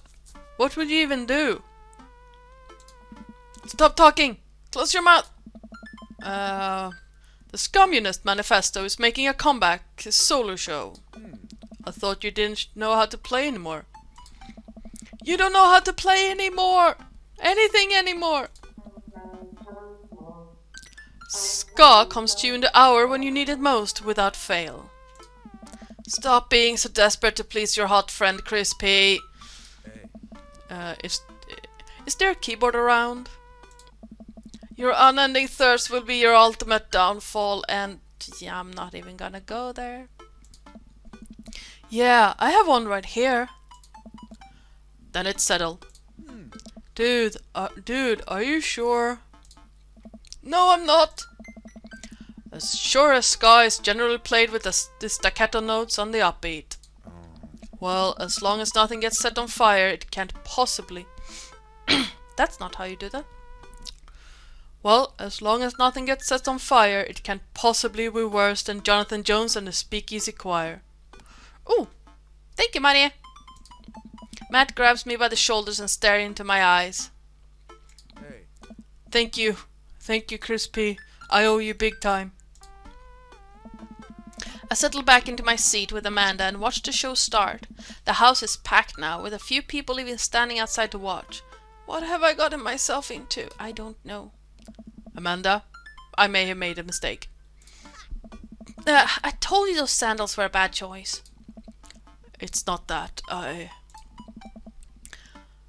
agreed to pull out my scar. No. Absolutely not. I had to help Matt. Dad, I love you and I support you, but we left Ska behind for a reason. Look, it's either this or we're in the splash zone for a group of 20 musicians all crying at the same time for the sake of art. And I'm not being hyperbolic about the splash zone thing. They literally hand out ponchos. Somehow, this is the preferable option. I just have to play the thing. Play what thing? You don't know how to play any instruments. Just promise me you still love me after this. I promise. But I may have to change my last name and I hope you'll understand. Of course. I'm gonna start that for later. My new last name is gonna be Fireblast. Amanda. Or maybe Coldsteel. Matt takes the stage to a roar of applause from the crowd. He grabs the mic and addresses us all. Thank you everyone for coming out tonight. Matt's so nervous. And I'm so nervous. I can't stop staring at his mouth and that makes me even more nervous. Hey. We have a jam-packed roster of amazing local talent who you might already know or maybe have seen before, but would like to see again, and I'm rambling now, sorry. Oh, Matt. Hey. So, let me just bring on a dear friend of mine who's making his live show debut. Please welcome to the stage, Vacant Veil! The crowd cheers again and Pablo bounds up to the stage beaming. He sets up his 2 laptops and keyboard and launches into his set. Thank you everyone. This one's called Witch House Never Dies, and you're next.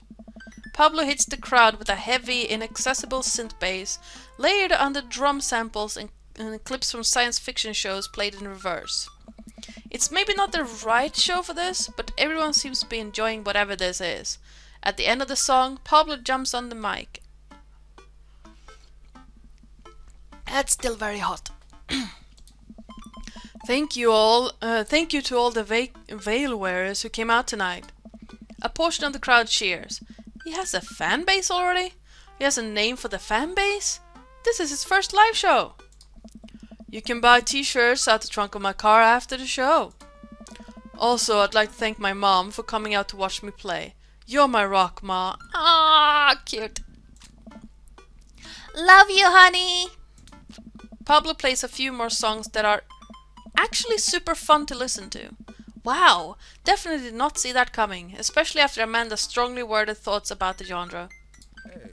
Once he's done, he vacates the stage and Matt jumps back up again. Hey. Big round of applause for our very own Pablo, who coincidentally works here. Yay, Pablo! And hey, next up are a group of young ladies who have been tearing up the East Coast with riot punk for 3 years now. Years. I meant years. 3 years. Sorry, the writing on my hands smudged because I'm sweating. I shouldn't have told you all I'm sweating. Sorry, Wow, he seems just as visibly nervous as I feel right now. Put your hands together for the third waves. Buzzcut Molly from Vinyl Fantasy VII takes the stage, followed by 2 girls with colorful hair and fishnet stockings. All of them are wearing combat boots and all of them look mad about something. Their set is so energetic that it almost seems like a pit is gonna open in the coffee shop. I look over to Amanda, who's clearly enjoying the hell of an anarchic, female-fronted punk rock. Dad, can I get a lip ring? Sure, if you pay for it yourself. Come on, it's no fun if it's not an act of youthful rebellion. After the third waves close out their set, a variety of acts play to the delight and sometimes horror of the crowd. The magician tries to turn a cup of coffee into a cup of coins, but ends up just spilling hot coffee all over himself and dropping the coins. As each act leaves the stage, I get more and more nervous. There are so many people here. I don't know anything about how to play the piano other than it has keys, and you have to touch the keys to make sounds. Also, I almost spilled the flat white stripes in my hand because it's trembling so much. No joke, Dad. I'm rooting for you. You're gonna knock him dead. Thanks, Manda Panda. An improv comedy group takes the stage. They take suggestions from the crowd and end up doing a scene that was supposed to be about coffee, but instead turns into 5 minutes of dick jokes. Classic. I have a hard time laughing. My stomach is tying itself into knots. Yeah, I can feel it, dude. Not just regular knots either. Like the kind of knots you get when you throw your phone charger, headphones and laptop charger into the same bag. Oof. Out of nowhere, Matt sits down next to me. It's getting cold in here again. Hey, are you doing okay? Okay. I'm totally fine. Everything is great. Nothing's wrong. Which one do we want here?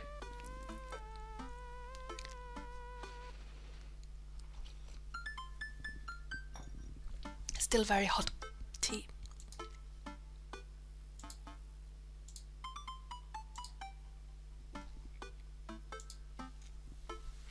One, 2, or 3, or do we want to roll for it?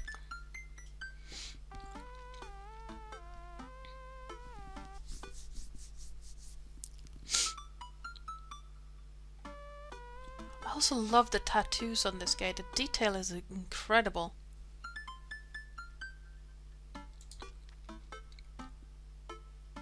Okay, let's roll for it. Oh, you can do it. If you type in !roll space D3, you can roll it yourself.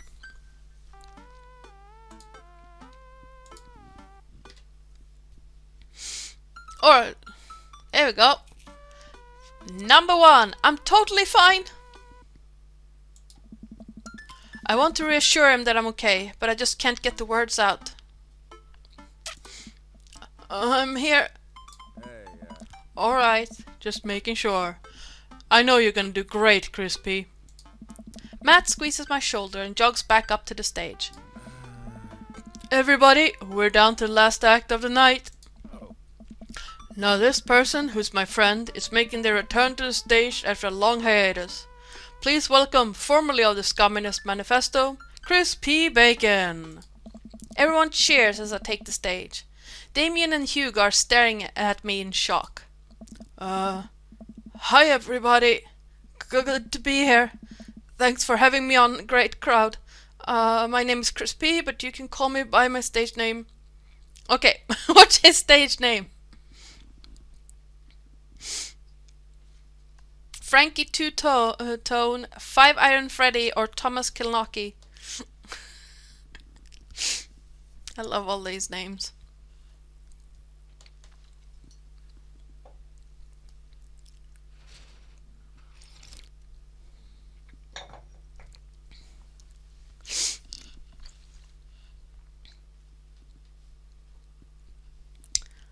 It is entirely up to you guys to choose. Yeah, sure, roll again.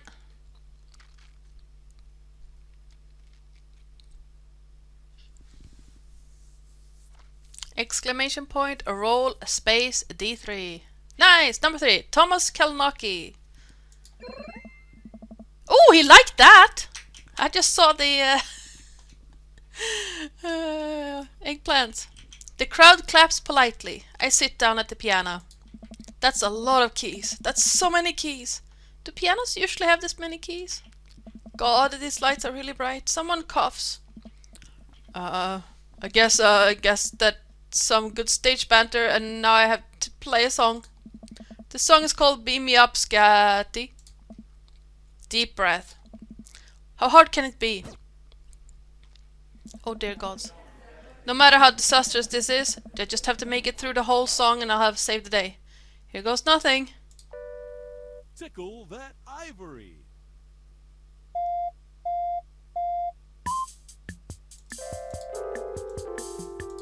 Nope, I'm not sing.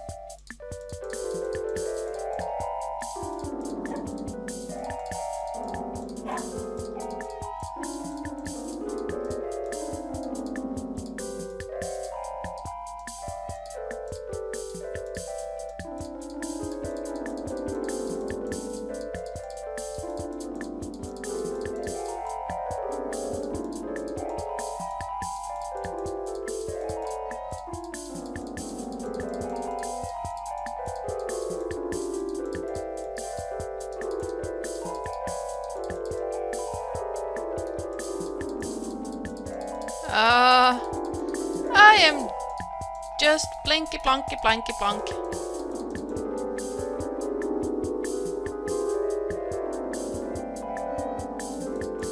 Okay, there's a cat very upset.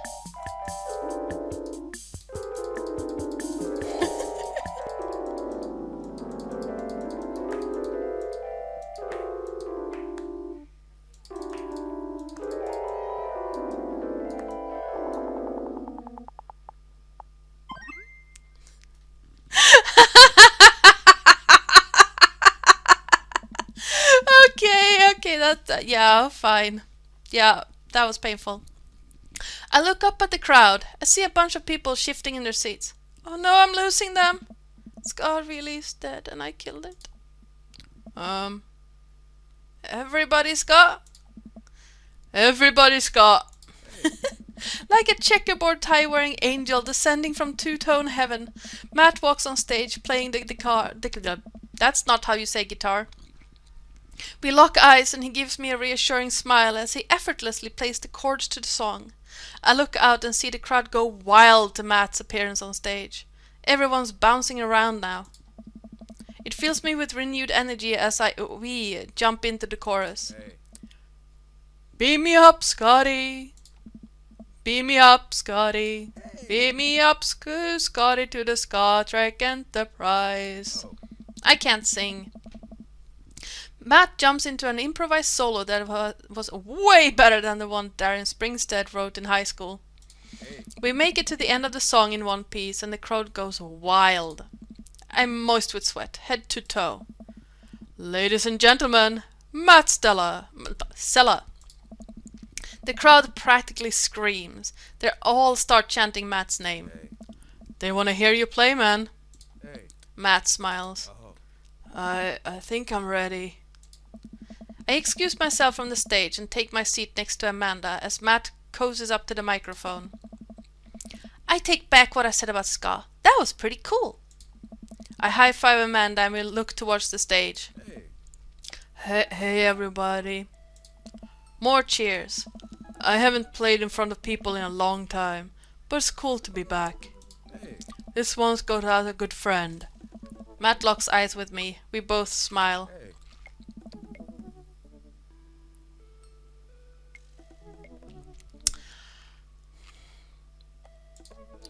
I actually don't know, Gerbs. This game is rated teen, so probably not. But we don't know. Who helped me to be able to do this again? Oh. Thank you. Hey. This is an old one from the stillness to dancing. The entire crowd excitedly jumps to their feet. Matt closes his eyes and starts playing an upbeat, intricate melody. The crowd sways to the music. Matt looks entirely at peace with a small smile on his face as he sings. After he finishes his song, the crowd insists on an encore. He ends up playing a few more tunes to an adoring audience before thanking everyone for coming out. And hi, Gerbs! Welcome on in! I hope you enjoy it so far. This is a teen-rated dating game, so we're probably not going to see anything juicy on screen. But yeah, welcome on in. Sit back, relax, enjoy your time here, and have some fun. The moment he steps off stage, he gets mobbed by people. Everyone seems to be amazed that he's playing again. Oh. Damien and Hugo thread their way through the crowd to talk to me. Oh. That was amazing. Hey. It was certainly a sight. Do they make industrial darkwave ska? I'm not too sure if that genre exists, but it's never too late to start a band apparently. I glance back over at Matt, who's hugging a bunch of people. They really seem excited to see him play. Well, yeah, he hasn't played since he has not played since he lost Rosa. What? Ah. I didn't realize. It suddenly all makes sense why Matt was so reluctant to play. It must have taken so much for him to jump on stage with me just now. The crowd slowly filters out into the street as the show ends. I decide to stick around a little longer to see if I can talk to Matt. Hey, I'm taking Carmencita to get ice cream. Is it okay if she sleeps over? We're gonna paint our nails and start a punk band. Yeah, go have fun. Just please don't wake the neighbors with that biting truth about the government or whatever. Don't worry, we'll wake him up figuratively instead. Amanda and Carmencita bump fists and head out. I spot Matt finishing up conversations with a couple of stragglers on their way out of the coffee shop. Hey Matt. Hey. Hey dude. Need help closing up? Oh, don't worry about it, Maria. How's Connor doing? I saw that he was on. Hi Teres, do you have... go shake off before you do that, dude. Yep, I'm all good, Maria. We got a new friend in chat as well. Say hi to Gerbs, everyone. Need help closing up? Hey. Hey. I'd love that. It is a lot of hair to drip, especially on someone. Matt and I stack up chairs and sweep the floor in silence. We carry the stage equipment back to Matt's van, where we see Pablo selling merch to a crowd of people out of his trunk. Shirts... 2 seconds.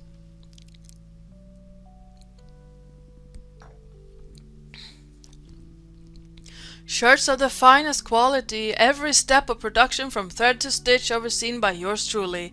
Graphic designs fit for a king. That kid's gonna go far. Ooh, cake. I want cake now. We head back into the coffee spoon and Matt's put the finishing touches on closing. When we're all done, Matt and I lean up against the counter. Thanks for saving me from myself up there. Hey. Yeah. All in all, it ended up being pretty cute. What? Plus, you protected us from Jonathan Jones and his speakeasy choir. Someone told me that they tried to do a street performance down the road and they all got arrested for trying to form a human pyramid in traffic. Did it feel good to be on stage again? Hey. Hey. Yeah, it really did. I heard that you stopped playing after your wife died. I didn't realize it had been that long. Yeah. Hey. Matt looks like he wants to say something, but is having a hard time getting it out. Oh yeah, the ink is amazing, but it keeps shifting. Like, it was on that arm over here, now it's on that arm when he's standing over here. I might get a sleeve one day, but first of all I'm gonna get the full boot on my left leg. He takes a deep breath. I'm not really a people person, obviously. Crowds make me nervous as all hell, which is not exactly best for performing live music. But when I was with Rosa, She lit up the room. I could follow her lead. After she passed, I was lost. Even touching a guitar hurt too much. I tried... Ow. Bit myself. I tried playing for people over and over, but the music would never come out, so I just gave up. I guess what I'm trying to say is, life wasn't this scary when I had someone in my corner, someone I felt safe with. I hadn't felt like that for a long time, until tonight. Ooh, cute! What changed? You. Ah, cute! Blood rushes to my face. Hey. When I saw you looking so scared on stage, you reminded me of myself, and I don't want anyone else to have to feel that bad. Oh. But when I got up there and started playing, for the first time in forever, I felt comfortable. I was having fun. I'd spent all this time being so afraid of performing that I forgot how much I loved it. I know, right? He's gorgeous. Hey. Your strength gave me strength. Whether you were trying to or not, you got me out of my comfort zone, so thank you. Hey. Thank you for helping me realize that I can do this. I'm glad I could help. You coming on stage? I didn't think you would stick your neck out for me like that, especially considering all this. That really means a lot to me. Oh. Well, you mean a lot to me. Yeah, you're so cute.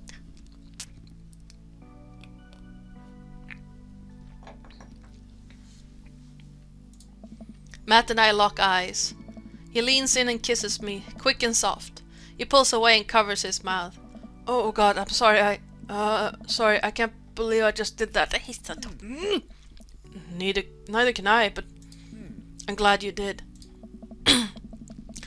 Our lips touch again. I brush his hair out of the way and rest my hand on the small of his back. Matt pulls me closer. Everything about him is sweet and soft. His lips taste like vanilla. He smells like coffee cake. I love that smell. I can feel him smile through the kiss, which makes me smile. He laughs into my mouth and I can't help but laugh too, our teeth knocking against each other. Ow. Ow. Yeah, big ow. The moment I open my eyes, I realize we're still leaning against the espresso machine.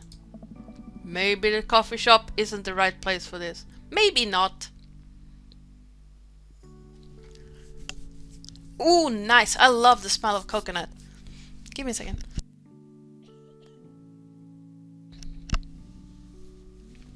My shampoo smells like aloe and oranges.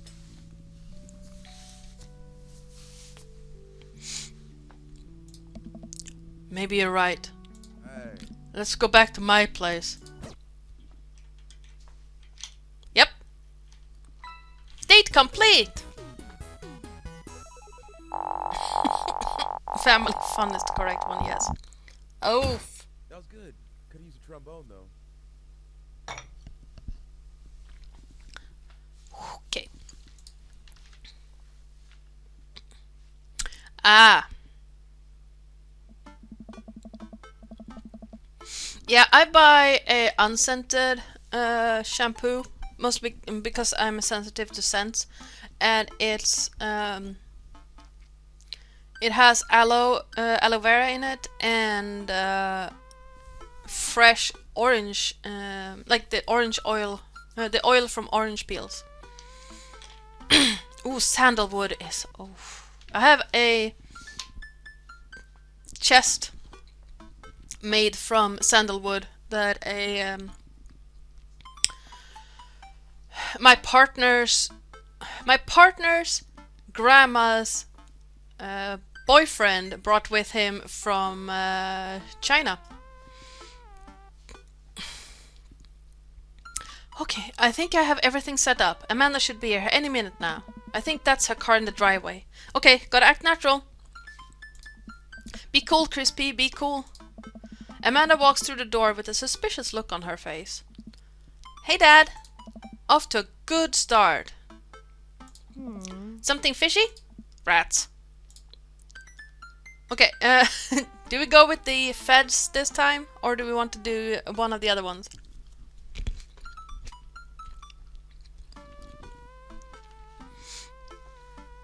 Yeah, I used to have all my sewing equipment in that chest, and all my fabrics smelled of sandalwood. It was... Okay. Well, should we start from the top then? Because we did this one just early, previously, so should we go... What? Now? No? Okay, let's go with the top one then. I had a crab cake sandwich for lunch. That's probably it. You're allergic to shellfish. Oh. Oh no, I forgot. Again. Dad! Oh gosh, I'm gonna be sick. What have I done? I'm kidding. You're right. I have a little surprise for you. Yeah, I can tell. You're very bad at lying. Amanda, my dear, would you care to join me in the kitchen? Father, it would fill my heart with glee. I lead Amanda over to the kitchen table where a present lies covered under a tablecloth. It's nothing special, but I wanted to get you a little something.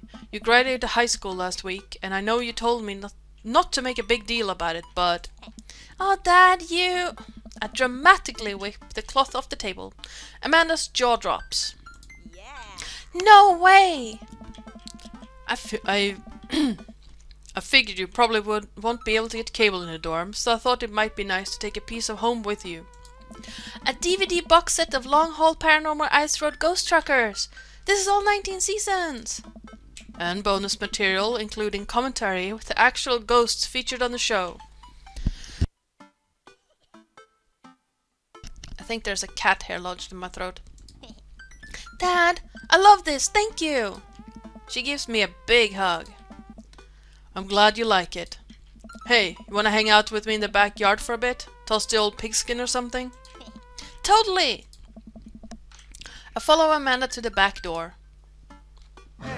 What? You told me not to make a big deal, but you seem to have forgotten that my entire mission in life is to make a big deal out of your accomplishments. So consider this your graduation party. Surprise! Dad, everyone's here. Well, yeah, everyone wanted to come and support you. Yeah. Is that a mac and cheese bar? Sure is, fully customizable, down to the type of mac. And there's an ice cream cake, the good kind with crunches in the middle. I don't know what to say. Don't say anything, just go have fun with your pals, alright? I'm so proud of you, Amanda. Amanda smiles and runs to her friends. I should make the rounds and make sure everyone's having a good time. But first, mac and cheese. I haven't had mac and cheese in a couple of years now. Chris P, my dude. Pablo, how's the shirt business going? My bud, I got men's shirts, I got women's shirts, I got tank tops in a variety of sizes, shapes and colors. Each one of them of fine quality, screen printed with the logo and visage of world-renowned witch house outfit Vacant Veil. We should team up one day, Terrace, and make a bunch of food for people. Maybe we can drag everyone to Europe or something once this pandemic bullshittery is under control. Purchasable at most respectable retailers, but more specifically out of the trunk of my car. I'm also selling my mom's world-famous homemade apple butter. Never stop hustling, Pablo. Baby, you got it.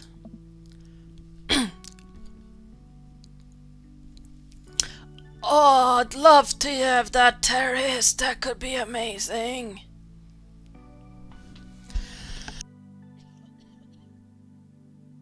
There's something tickling my throat right now. Chris P. Brian, you made it. Huh. I don't pass up on good mac. What do you think of the party? It's not bad. Just not bad? Yeah, not bad.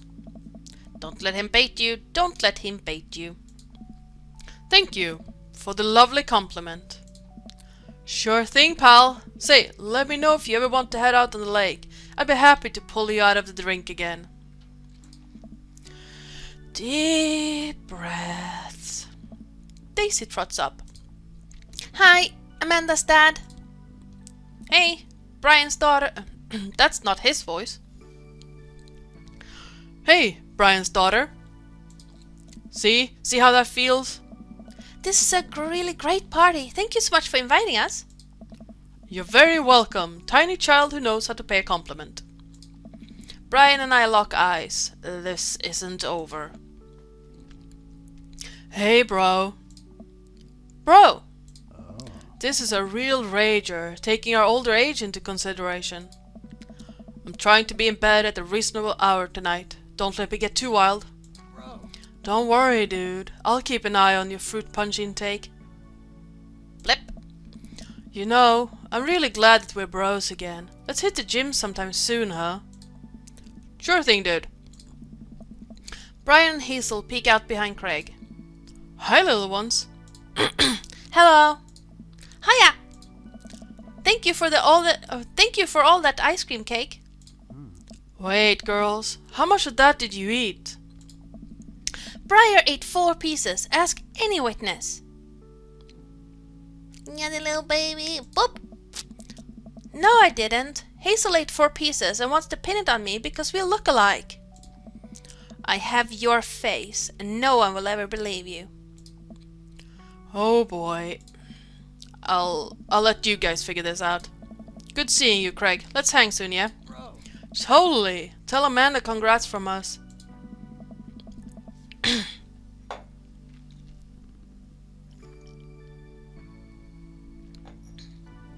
Is that the cat hairs or my ass mice acting up? Oh, I wish living in an apartment makes stuff like homemade cheese nothing but a dream. Because, you know, all that milk is expensive and I think it's my asthma acting up, to be honest. Looks like you've settled into this neighborhood quite nicely. Yep, couldn't ask for a better cul-de-sac. Yeah, also fresh milk probably, Teres. Not like it was fresh and then went to a store and then sat there for 3 days and then, you know. Well, I'm glad. Hopefully we'll see you at more church events. We got a big schedule planned for the rest of the year. I'm sure the kids will love to see you dance moves again. Sure thing, Joseph. And maybe if you aren't doing anything later, we could hang out sometime? Sure, Joseph. That'd be great. Well, see you later. Hugo comes up to me with a plate of mac and cheese. The perfect cheddar to mac ratio. Beautiful work, Crispy. Thanks, Hugo. I learned from the best. I've got a pocket full of gift cards that says you already knew a thing or two. Let's get together for trivia night again soon, huh? You know it. You know, I'm really pleased to see Amanda going to her dream school. I'm glad she turned it around for finals. Me too. The scholarship money will really help. Amanda walks by and pretends to not see Hugo. Amanda, come say hi to your old teacher. Hey. Congratulations on graduating. I know you are going to... Dang. Congratulations on graduating. I know you're gonna do great things at art school. Yeah, thanks. Amanda starts to back away. Wait, I just realized that you're not my teacher anymore, so I don't have to be afraid of talking to you. You no longer hold power over me. You're right. Go forth, adult. I can no longer give you detention. Yeah, I'm gonna break anything I want, and there's nothing you can do about it. Are you still mad about that time I gave you detention for breaking my globe? Nope. And I'll have you know that globe didn't even fit through the basketball hoop in the first place, so. She'll fit into college just fine. Hey.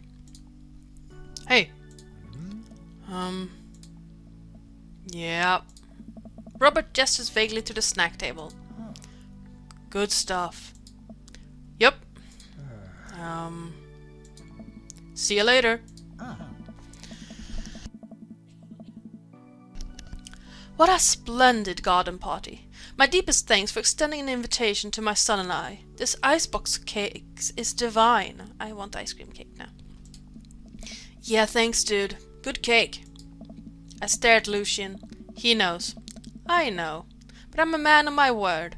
The story of his oregano betrayal will go unsung. Yeah. Well, we already. Oh, you missed. You missed the one last. Was it last week, where we did the whole date with Damien? Once this is done, I will post all the VODs on my YouTube channel, so you can go and watch them back to back if you want. I waited until we finished this game to post all the VODs at once. I wonder if this works.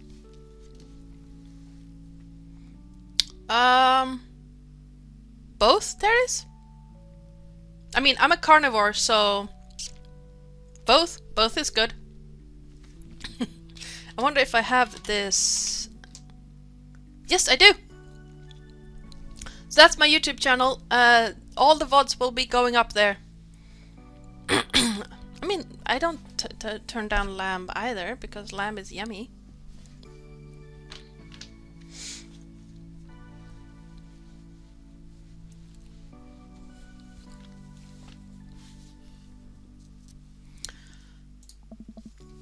Thanks for coming by.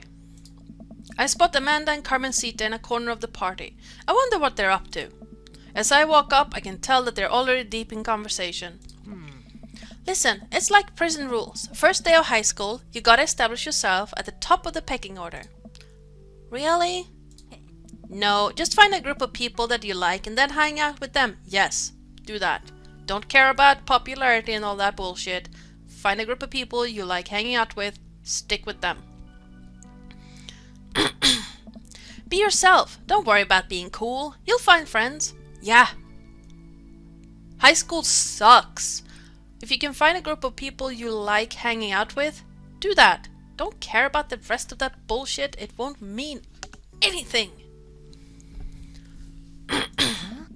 And try not to kiss anyone who also has braces.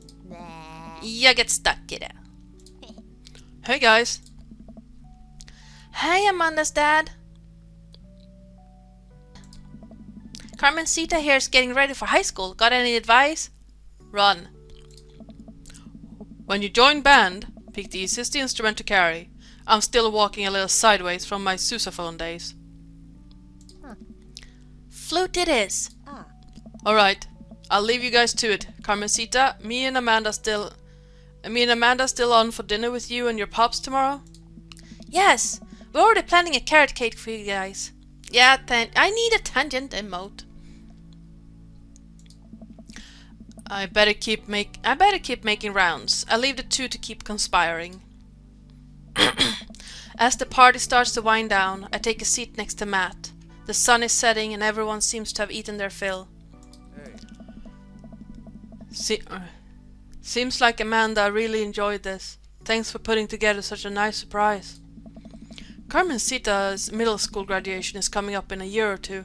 I'm sure for the right fee I could put something together. Only if I get to DJ.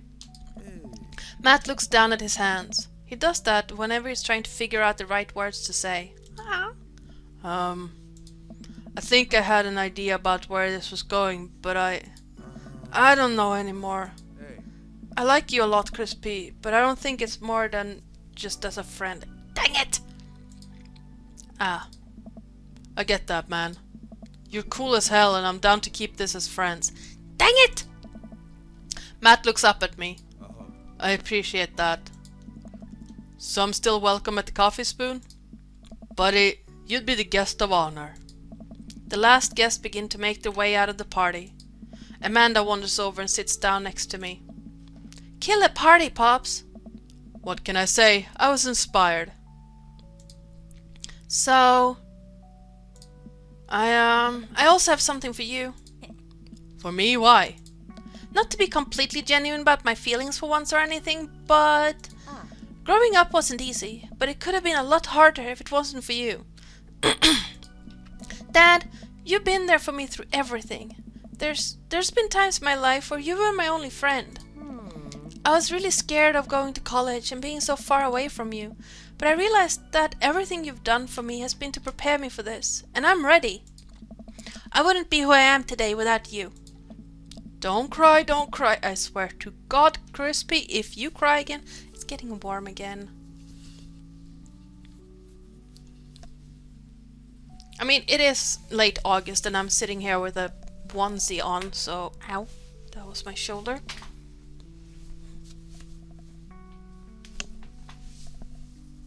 My everything is cracking right now. You're the best, Dad. I love you. And I'm crying. Anyway, that was enough emotional vulnerability for one day. Present time! Oh! Hi, Tara's boyfriend! Amanda hands me a tiny wrap package. Aww! He's more than welcome to come in. The only person I would allow to bite him is you, Taris. I tear the wrapping off to find a framed picture of me and Amanda. It's us. Kinda shocking, all of our photo albums are just pictures of me, huh? I figured we need at least one together before I leave.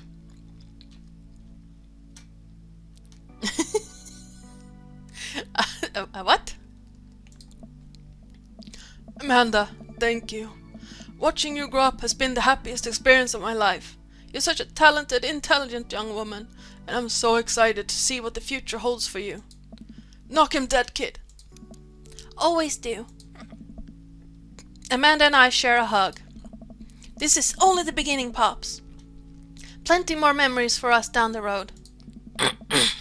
Memories to make and stuff to break, right? Oh, I'm gonna break so much stuff. Intentionally and unintentionally. You're probably gonna have to pay for most of it. It will be my honor. Amanda and I wave bye to the partygoers as they leave. We sit together and watch the sun slowly dip below the horizon. I'm glad you made some friends. Yeah. I know that's maybe not what you were looking for, but these people care about you. I love you, Dad.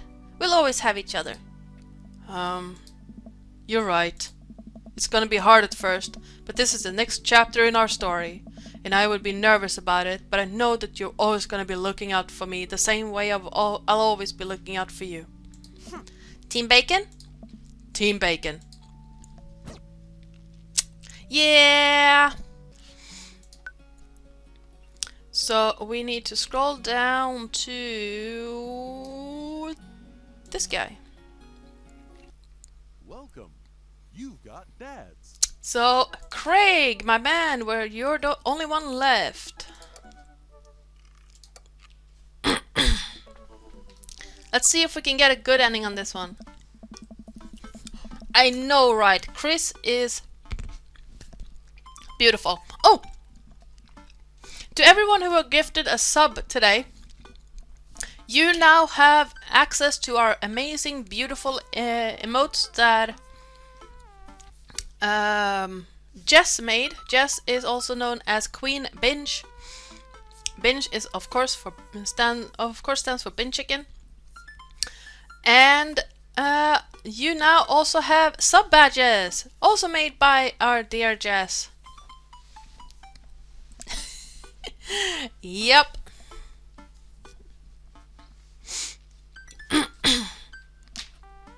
It took some time for our schedules to line up, but I was finally able to find a weekend where Craig and I could go camping. Hey, thank you, Nightbot! He always stays so busy with work and the kids, but it's good to know that we'll just be able to spend some time relaxing together in nature. Since our first run, I've managed to go on regular runs with Craig. I mostly do them because it seems like the only time we get to hang out, but the added benefit is that I've seen a lot of improvement in my health. I was able to sift through the attic and find my old camping gear from college. Craig put me in charge of bringing the sleeping bags and the tent while he takes care of the food, so I double check to make sure everything is ready to go. Craig should be here any minute now. Amanda's gonna be spending this weekend on a school trip to our nation's capital. She hasn't been away from home without me for longer than a day since she was 14. I hope she isn't feeling as nervous about it as I am. That was a blah blah blah. Sorry about that. Hey Amanda Panda! Amanda's in the middle of sitting on the top of her luggage in order to get it to finally zip. Hey Pops! Ready for your trip? Once I get this bad boy all zipped up, I'm good to go. How much did you pack? That seems like a lot for 2 days. Oh, it's all my camera equipment, lenses, tripod, flash, all that. Are you even gonna have time to take pictures? I'll find a way. I need to get some good shots for my series on national monuments. Oh, what's the series about? It's one of those internet series where I reimagine Disney princesses as founding fathers. I like that idea. What? I'm kidding. Nobody likes those. I'm taking portraits of my friends. Well, I like that idea. I think it's funny. Oh, well, I'm gonna be in the woods, out there in nature, you know, roughing it. Just me and Mother Nature. The old mother, the trees. Are you gonna be alright on your own? Yeah. I'm not gonna have any signal out there. I won't be able to text to call you at all. Oh, it's alright. I'll be able to survive a couple of days without constant updates on who just got voted off of International Haunted House Hunters. Well, I'll miss you. And for the record, Bradley was pushed down a flight of ornate stairs by a ghost. They were really beautiful stairs. Amanda finishes zipping up the big suitcase and lugs it next to the door of her bedroom. She turns around and gives me a big hug. Relax, Dantron. I'm a big kid now. I can take care of myself. Besides, I'm gonna share a room with Monica Sanders and 2 mom chaperones. The most trouble I could possibly get into is falling asleep with a tub of ice cream on me. Oh well. Alright, don't steal anything, okay? Since you asked nicely, fine, I promise.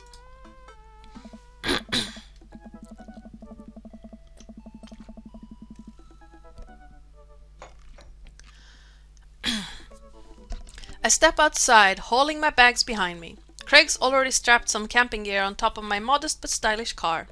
He notices me carrying my equipment and hurries over to take it from me. Okay, which one do we want? 1, 2, or 3? Which one do we want here?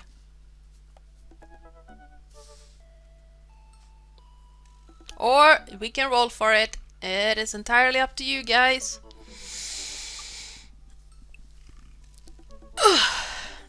Number 3? Yeah, we can go with number 3.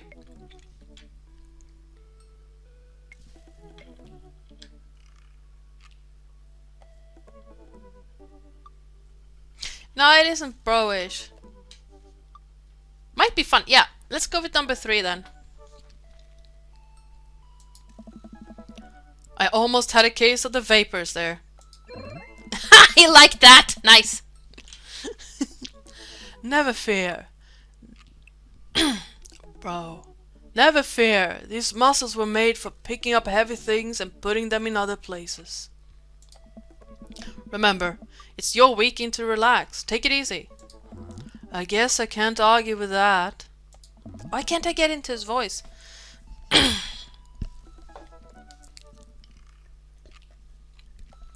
Hey, bro. Everything good with Amanda? There we go. Yeah, but I do the same, but they're usually not that heavy. Yep. On the way to a school trip to Washington, D.C. What about your offspring? Already at Smashley's for the weekend. I'm ready to get my camp on. I load the rest of my stuff into Craig's car and we get in. Oh no! What's wrong? I think I left my juicer plugged in. We gotta go back. Are you worried that someone's gonna break into your house and cold press some carrots? No, it's just Just try to relax, man. Let the juicer float away. Take all your worries and blend them into pulpy good vibes. Craig takes a deep breath. Do we have anything to listen to? All I had at my place is a series of CDs that guide you through a thorough, intense calisthenics workout. Do you want to listen to those? No. I'm just kidding. Craig hands me a thick case filled with CDs. Take your pick. I thumb through page after page of kids sing-along CDs. Oh yeah, Twinkle Twinkle Little Star takes me back. Keep going. I get to the end of the case to find, in the very last slot, a blank CD with Craig's handwriting on it. DJ Kegstan's Megamix Volume 1? Made it just for the trip. I think you'll like it. Did he make a mixtape? That is adorable. I pop the CD into the car stereo and it's like I'm immediately transported to our old dorm room. Hit after hit plays and soon enough we're both happily singing the lyrics to each song as we fly down the highway. This song was Carl's favorite. Carl, the third roommate. You brought that dog home one night and I couldn't pry you two apart. So, we spent an entire semester fabricating a story about a foreign exchange student roommate who had a really bad cough that sounded exactly like a dog's bark. And then we had room inspection. That RA was so suspicious of us but could never prove anything. And Carl was just under a blanket. Bless that pup's courage on the fire. Man, we did some dumb things back in college. The hours fly by as we belt out tunes in whatever non-existent key our voices register in. Soon enough, we're surrounded by lush trees and spectacular vistas of everything amazing that nature has to offer. Ooh, whatever non-existent key. Yeah, that's usually where my voice goes to. It feels good to be back out here. Real good. Ooh, nature sound. We park our car at the entrance to a familiar trail and load up our gear on our backs. I'm thankful that I've been working on my health over the past couple of weeks. Otherwise, I'd be dreading all the hiking that's about to happen. Craig looks intently at his phone. Everything alright? No. Yeah, just had to fire off one last work email. Craig pockets the phone and we start off the trail. It's relatively easy, but I know I would have been huffing and puffing at this point if it weren't for all the murder sprints. I look around me and take in the tall trees and animal chirps. Everything okay back there? There's no reception out here. Oh yeah, being out in the middle of nowhere will do that. I recognize the look of anxiety on Craig's face. But what if there's a problem? Okay, which one do we want here?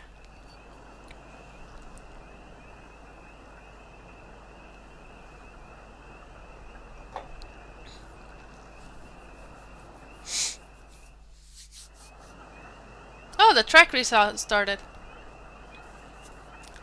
So, 1, 2, or 3, or do we want to roll for it?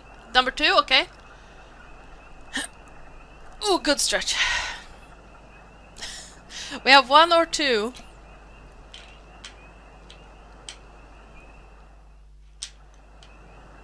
That restarting of that track is unsettling. Okay, let's go with number 1 then, since we seem to have 2 votes for it.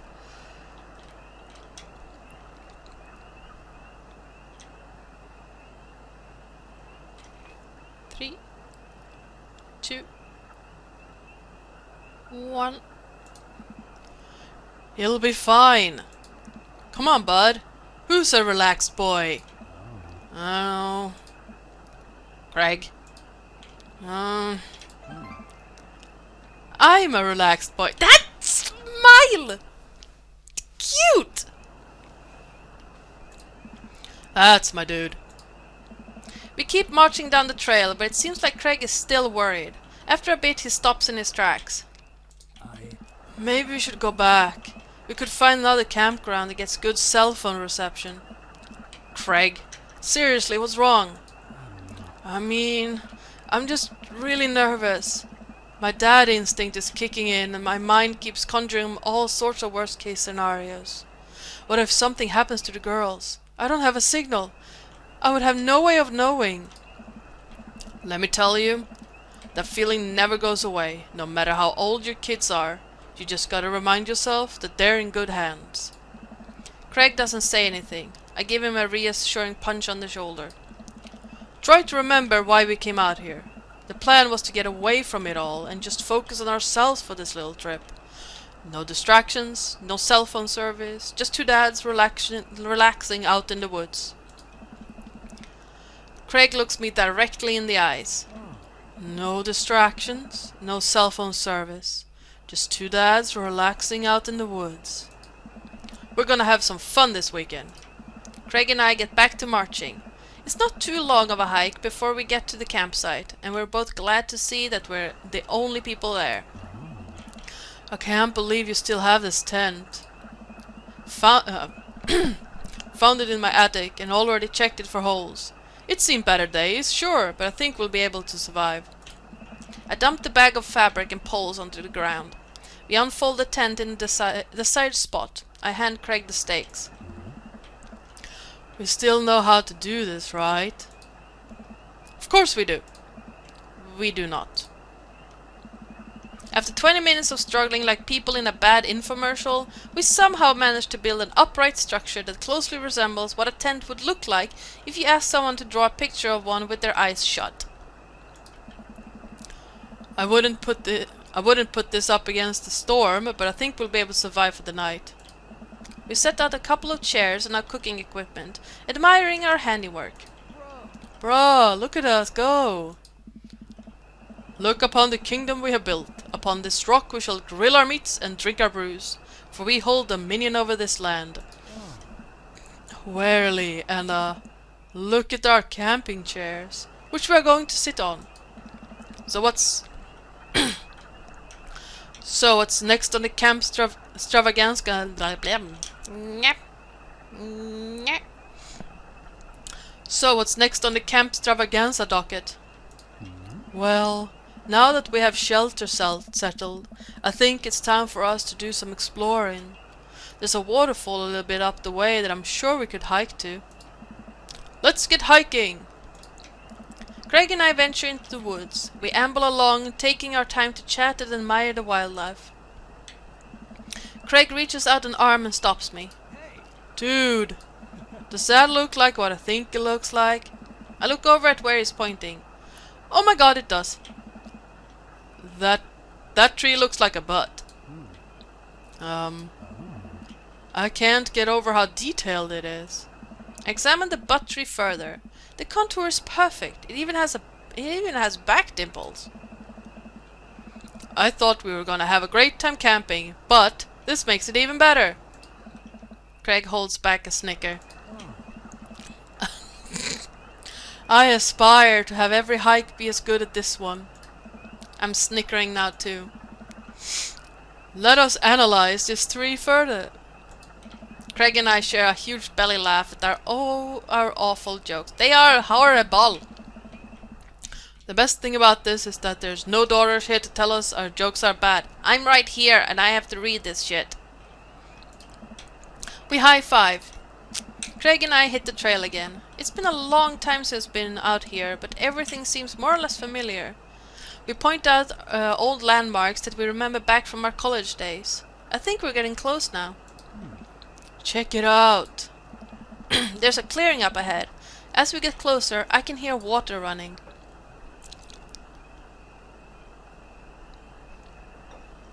My tea is getting cold.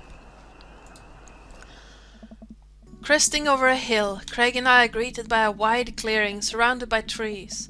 In front of us is a beautiful waterfall spilling into a large body of water that runs into a river.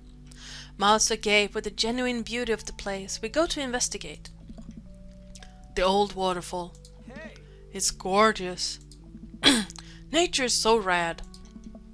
Peering further, we get an idea of how deep the pool is. Think we could jump off like in the old days? Huh, this old dad is happy here on dry land. Looks like you could climb right up over there. We didn't even bring swimming trunks. What are you talking about? Craig immediately begins taking his clothes off. Craig is ripped!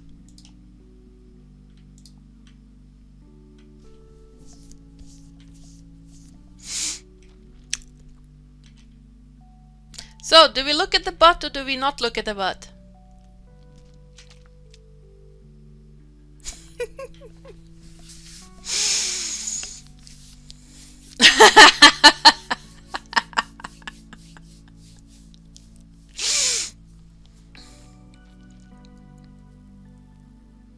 I mean...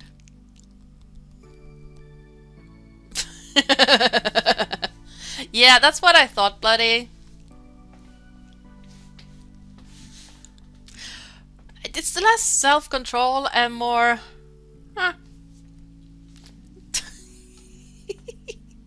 Okay, we're gonna look at Craig's butt.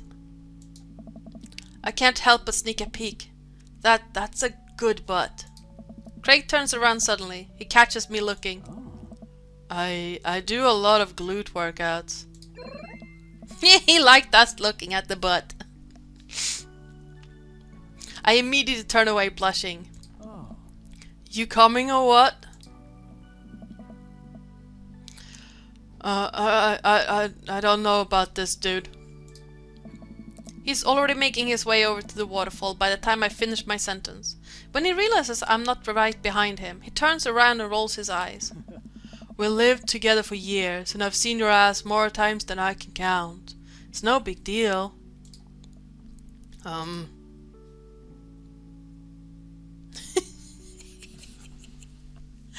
don't even know what to think about this. Oh, I know exactly how to think about this. I just...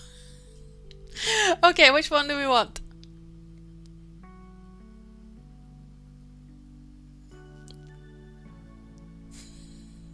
Do we put on the show?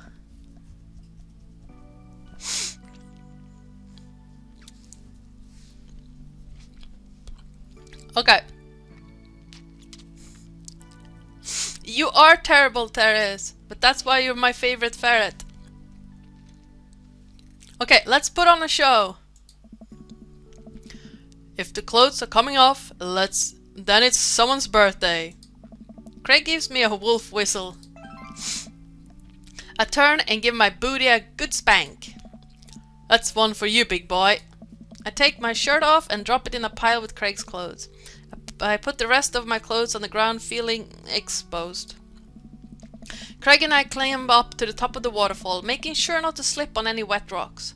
He reaches the peak before I do and offers me a hand getting up. At the top, we look over the cliff and into the tiny lake. It seems so much higher up from this perspective.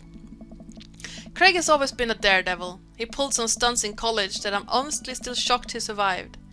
I was always the one standing on the sidelines, watching and hoping I wouldn't be bringing him home in a gurney.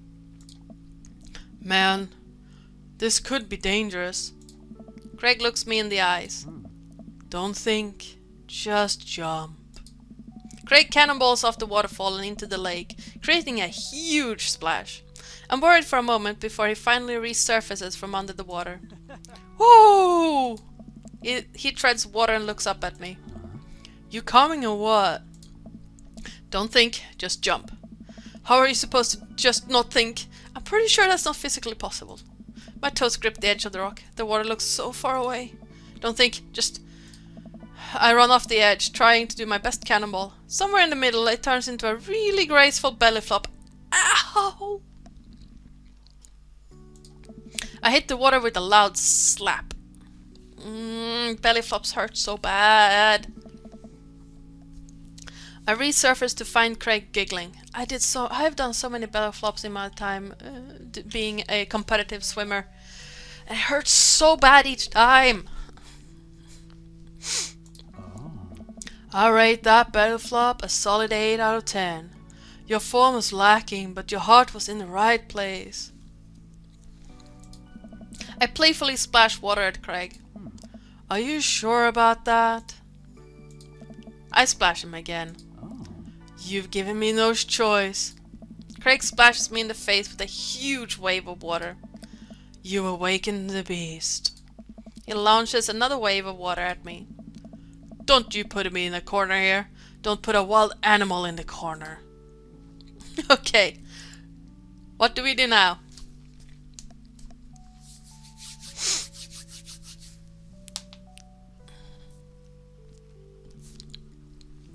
But yeah, belly flops are just painful.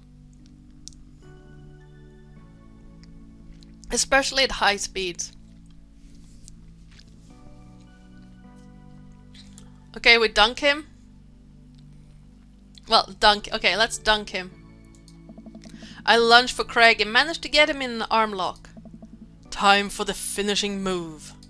I summon all my dad's strength to lift Craig out of the water. That's not gonna happen. Hey! And I drop him down for the splash. Craig bounces back out of the water. My turn. Oh, this is not gonna end well.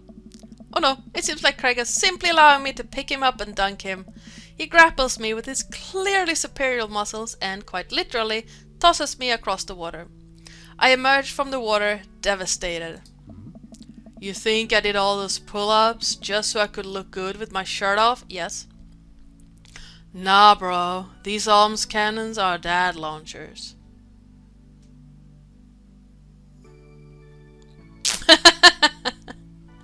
I could probably do that, but yeah. Competitive swimming builds muscles. Although you are if I remember right, you are a lot taller than I am, Teres. So yeeting you out of the water would be a difficult thing. Yeah. You're almost as tall as Andy. So yeah, that's not gonna happen in water.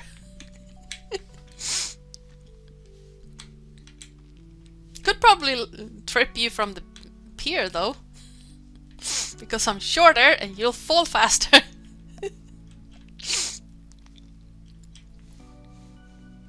Yeah, Andy is 6'4".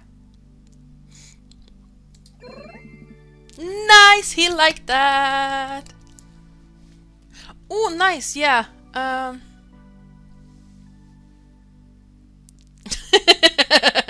yeah, Maria, you missed playing in water. Craig does a playful flex for me. Damn. Craig, truth, please. Yeah.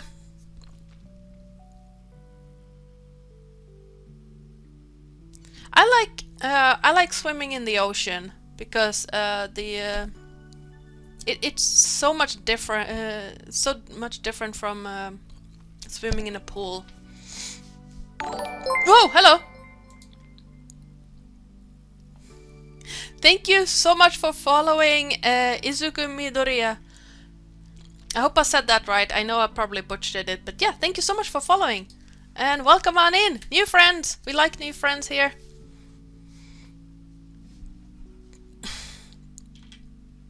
Craig, truth, please. Craig thinks about it. Yeah, sure. We shake hands. There is peace. Let me check something real quick.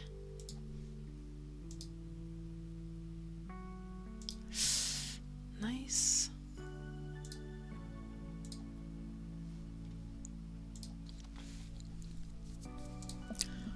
Man, that jump was such an adrenaline rush. Not so scary now, huh? Okay. I'm thinking do the thing. Because that could be fun. But it's entirely up to you guys what you want to do.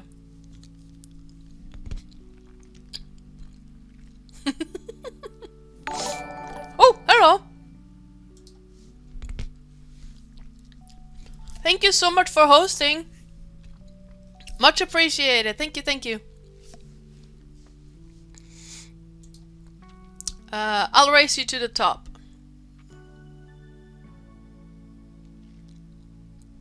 Oh, don't worry about it, Izuku. We're absolutely gonna be patient with you. We run all the way up the slick rocks and cannonball off the waterfall again. What a rush. Good form on that one. Yep, we are welcoming to everyone in here. Ooh, nice! Wanna go again? Yeah, let's go! With the same energy we had in our youth, we climb back up to the top of the waterfall. I'm brave enough to try a flip, which I'm sure looks incredibly graceful as I belly flop into the water. Phew, man, this is fun. Got one more in ya? Yeah, let's go. It takes us a little more time, but we get to the waterfall and both do our best running jumps into the water below. Alright, I think that's my limit. We should get going back before it gets too dark.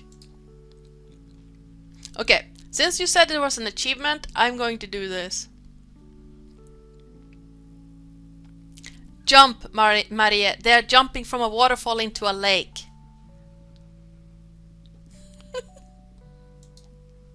Alright, bro. You sure? It's my time to jump. I scurry up the rocks once more and do another classic cannonball. Wow, this is so much fun. I'm getting kinda cold. Wanna go back to the camp now? Should we do one more? I kinda want that achievement now. Let's do one more. Go on without me. I've got at least 20 more jumps in me. Yes, let's go for the achievement. Okay, dude, I'll see you back there. Craig gets up and leaves. Maybe I should head after him.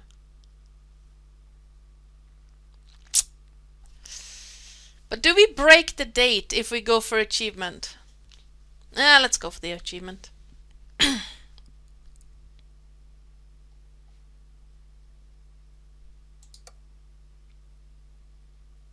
gonna save it here so we can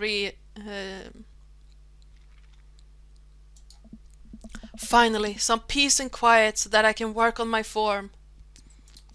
Of course, game logic. I scramble up the rocks again. Man, the adrenaline is wearing off, I guess. By the time I get to the top, I'm gasping for air. Here goes nothing. I take a running start for my biggest jump yet, but as I get to the edge I trip, tumbling off the cliff and onto the rocks below. Ow. As my broken body slips into the water, I look down to see a pool of red forming around me. I don't have long, just long enough to be alone with my thoughts. Why did I push myself beyond my physical limits? Why did I let this urge? Yeah, big oof. Search for adrenaline overrule my sensibilities. Why didn't I use the buddy system? Goodbye, cruel world. I can see that my chances at love are dashed, much the same my poor body was dashed upon these rocks of this waterfall.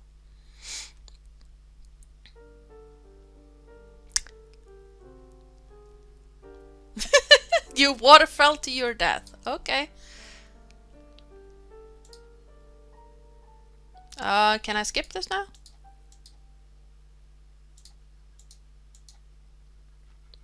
Yeah, we're gonna reload this. Oh! It restarts! We run all the way up the slick rocks and cannonball off the waterfall again. What a rush! Yeah, he did. Good form on that one. We got the achievement, but I'm glad it restarted because that was sad. Wanna go again? I'm pretty tired. Nice. We should probably head back. Nice. I think we've got to reset that one. We go to put our clothes back on and notice that they're soaking wet. Maybe a splash fight wasn't the best idea. And no, it wasn't the door again. It's okay. We'll get a fire going in no time. We can dry off and get some dinner going. Yeah. Sopping wet, we hike back to the camp and unpack everything we need for dinner. Craig pulls out a couple of steaks and some chopped potatoes in tin foil. You ready for a feast? Hey man, take a seat. The Craig train is pulling into the relaxation station and I'm your conductor. Let me cook for ya. Yeah, squish, squish, squish, squish. Yeah, the chafing is no. I hope they didn't put the clothes back on again. Absolutely not. Cooking is the thing that relaxes me the most. I'll take it from here. Craig cooks now? I remember how his entire sophomore year diet consisted of microwavable mac and cheese, but not microwaved, and have trouble believing the thing he just said. Yeah, I hope they didn't put the wet clothes back on. Like, walking back into the undies, fine, but bleh. At least let me start the fire. Sure. Let me just grab my matches. Craig reaches into his backpack. He rummages around his bag, pulling things out and checking every pocket. Uh-oh. Oh. I know I packed it. Craig checks another bag and still can't find it. My stomach grumbles, and now I'm more acutely aware how cold and wet I am. We really need to get a fire started. Okay, well, it's not the end of the world. Oh. Gosh, I'm so stupid. I could have sworn I packed it. I'm sorry, dude. Don't be. We can figure this out. We can start a fire. We're smart guys. I mean, how hard could it be? I've watched plenty of survival programs on TV. If a naked reality TV star can do it, so can we. We'll need some wood. I gesture to the trees around us. Oh. There's no shortage of that. And some tinder. We can make that work. And then I think some ancient aliens are then supposed to come by and give us advanced technology. Or renovate our house. Depends on the show.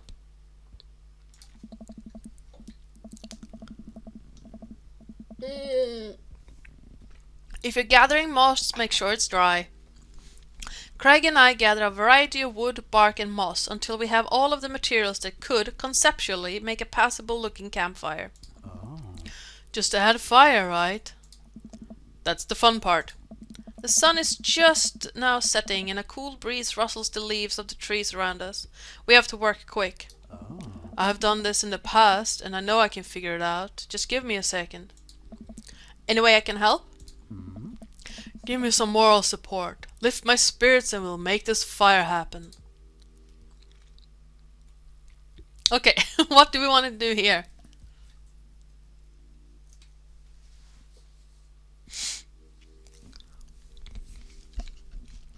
Number 2?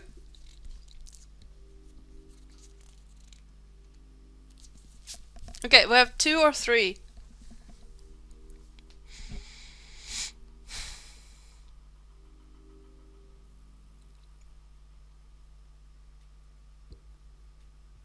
Okay. Majority wants number 2, so let's go with number 2. I think. It does. Yeah, it does sound like a dad thing to say.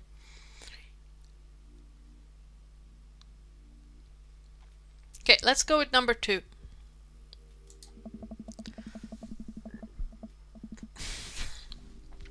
In all my days, I can confidently say that I've never known a Craig to be a better friend, father, or firemaker.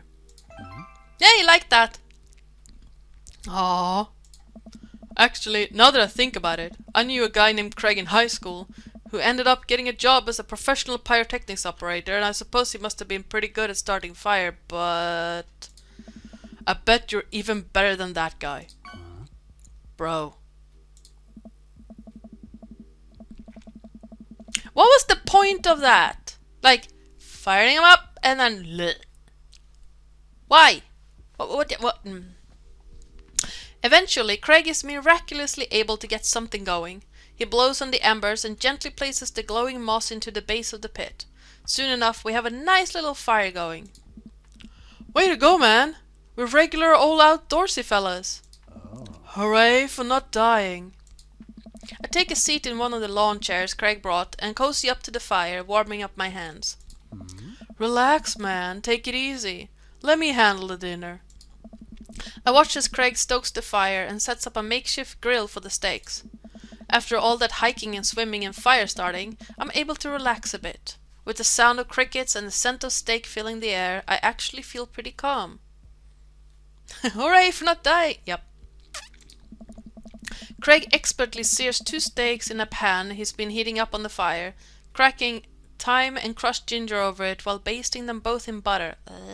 Now I want steak. Wow, I didn't know he was actually good at cooking.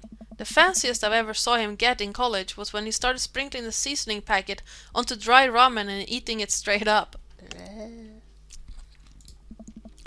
When did this happen? You used to eat cereal every morning with beer instead of milk. I grew up, I guess. I used to cook the ramen first before doing that, so it was actually soggy, not just a crunch, because... I think these are just about ready. Craig puts the steaks onto a paper plate and sets them aside. I start to reach for one, but Craig smacks my hand away. Dude, let 'em rest. It'll be more flavorful that way. True, very true.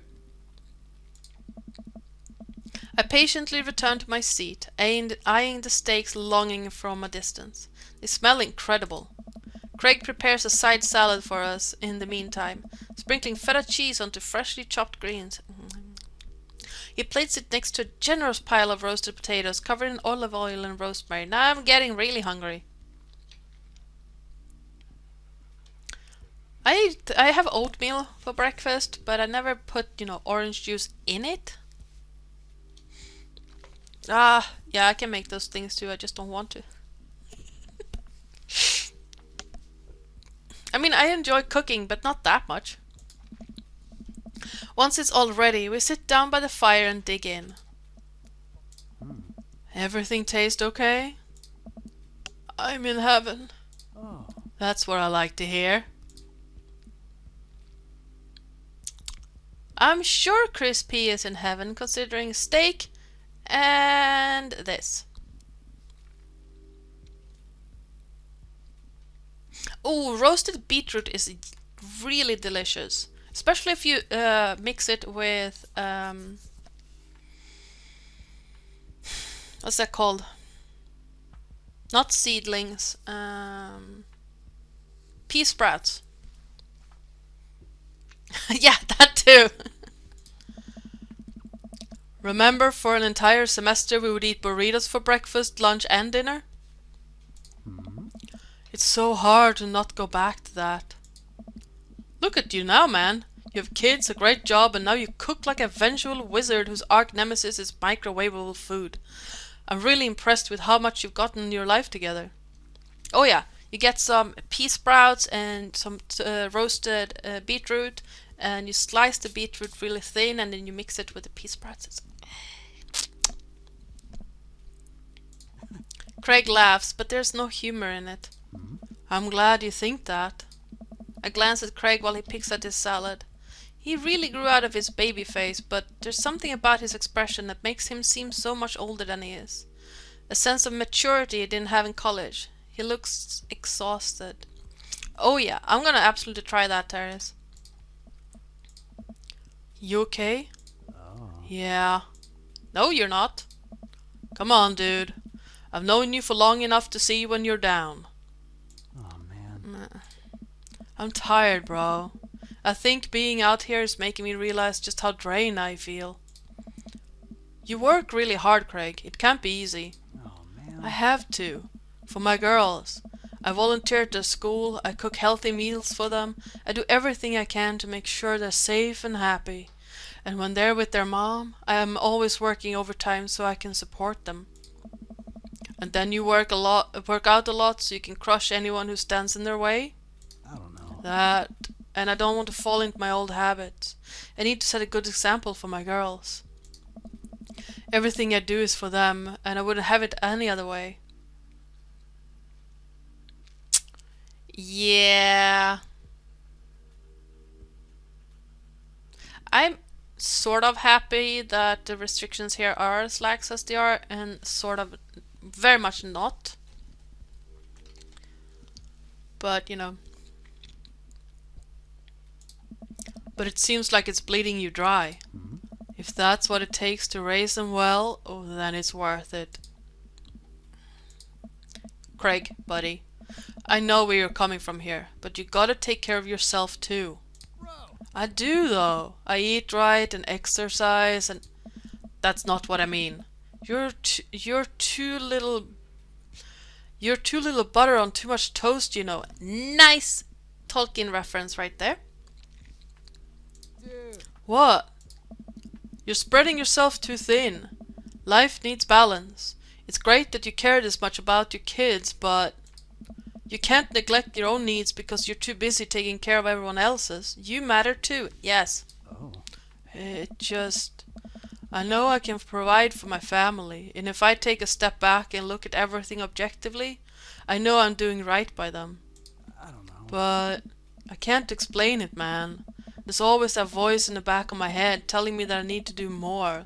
It's like it's never enough for me. Every time I try to relax, the voice keeps telling me I don't deserve it. To be honest, I even feel guilty about being out here. Oh, I know that feeling so much. And I don't even have kids. Yeah, he really needs a holiday. Craig, you're trying your best and you're doing an amazing job. That's a fact. But even if you weren't, you would still deserve happiness. Oh, man. Do I, though? Yes! Don't let achievements dictate your happiness. Well, yeah. Okay, hell yeah or hell yeah, bro.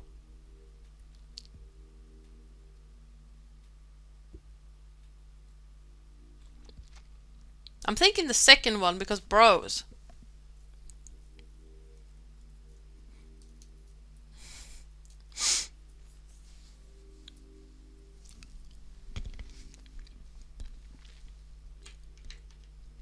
Don't let achievements dictate your happiness. Yeah, that might be true.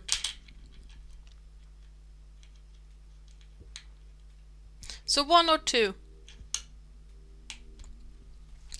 I let my achievements dictate my happiness for about 14 years, and all it gave me was burnout and the inability to move from my couch to my bed without crawling for about 2 weeks.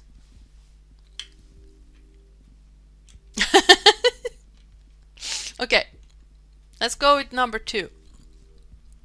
Since that seems... Okay, let's go with number 2 then. Hell yeah, bro. Hey, he liked that. Nice. Good call, guys. I look at Craig and think about what a good friend and even better father he is. He's compassionate, he's hardworking, he's relentlessly positive. He encourages everyone to be the best version of themselves. He makes me want to be a better person. If you could only see yourself the way I see you. Oh. Craig beams. He gets up and walks over to his supplies. Yep, bro, it's a brobergin! I am not sorry. Oh. Come on, I brought dessert. Oh, are you gonna use the campfire to torch the tops of some creme brulee? Oh. What? I know little to nothing about cooking. Craig pulls out marshmallows.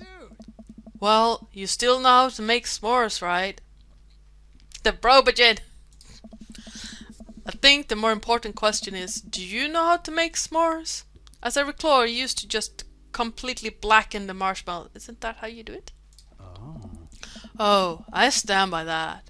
It's charred on the outside, but the gooey center is preserved. Yes, that's how you do it.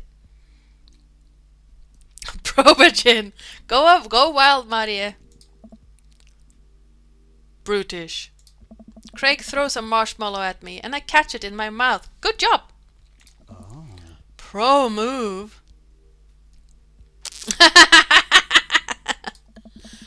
We used to be able to do that at a great distance against a wind disadvantage. Give me a week of practice and I'll be competitive again.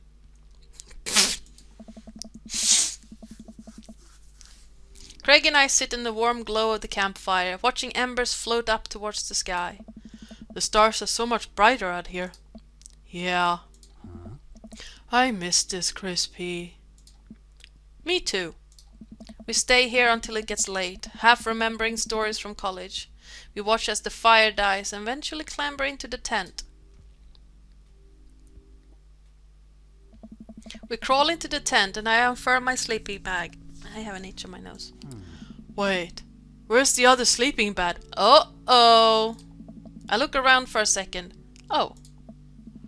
Oh no, I must have left it at home. It's all yours, dude. I'm sorry, I'll just curl up over here. No way. Here. Craig unzips the sleeping bag and spreads it out so there's enough room for both of us to lay on top of it. Night, bro. Good night, bro. I roll over and we face away from each other. Without a blanket, it's really cold. I shiver, and without realizing it, I find myself nesting closer to Craig. I'm sure he won't mind. He turns over and I can feel his breath on my neck. It's hard to focus on anything else. Oh yeah! I turn over, trying to get more comfortable. I open my eyes to find Craig's face only a few inches from my own. For once, he looks at peace. His eyes flutter open.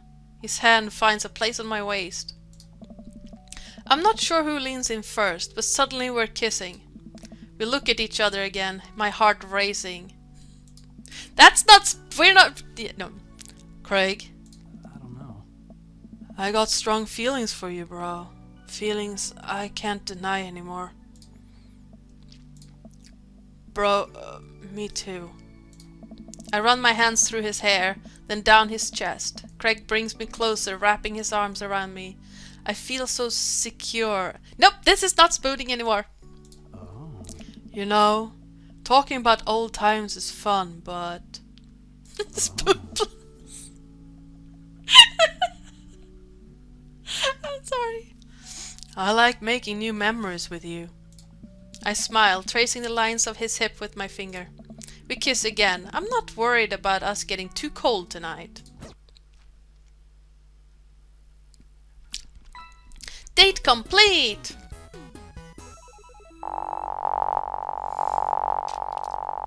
Oh, that's a good score! Yes!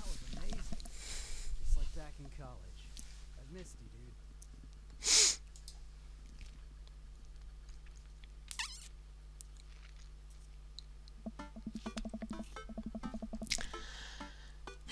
Phew, I think I have everything finally set up. Amanda should be here any minute now. I think that's her car in the driveway. Okay, gotta act natural. Hi, Roger. Be cool, Crispy, be cool. Amanda walks through the door with a suspicious look on her face. Hey, Dad. Off to a good start. Something fishy? Rats. Okay, middle one is the one we have left, yes. Who do you think you are, my daughter? For literally my entire life, yes. I'm kidding, you're right. I have a little surprise for you. Yeah, I can tell. You're very bad at lying. Amanda, my dear, would you care to join me in the kitchen? Father, it would fill my heart with glee.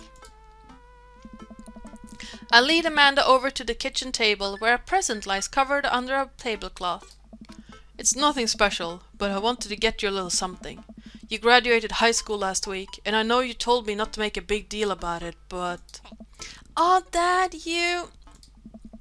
I dramatically whip the cloth off the table. Amanda's jaw drops. No way!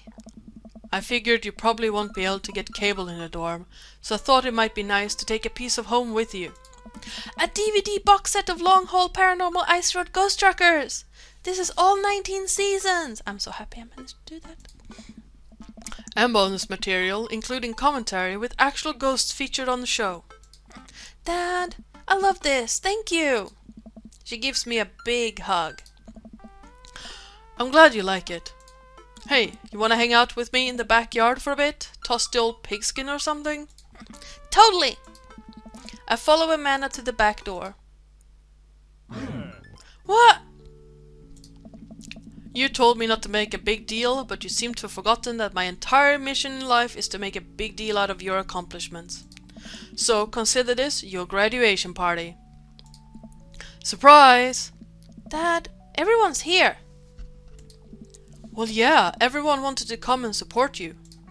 Is that a mac and cheese bar?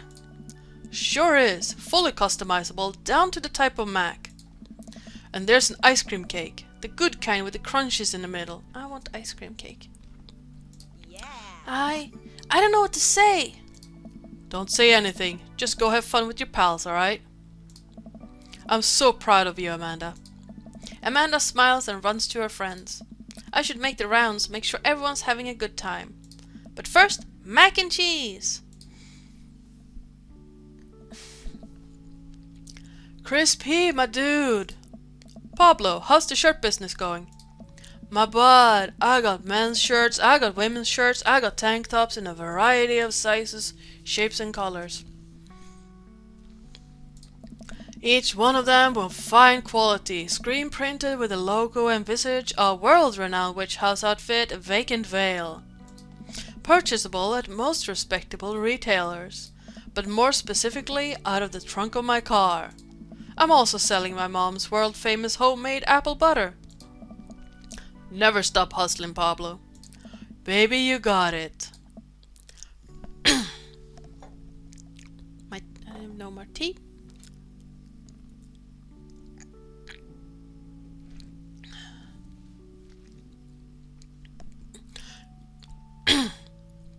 Chris P. Brian, you made it. Ha! I don't pass up on good mac. What do you think of the party? It's not bad. Just not bad. Yeah, not bad. Don't let him bait you. Don't let him bait you. Thank you for the lovely compliment. Sure thing, pal. Say, let me know if you ever want to head out on the lake.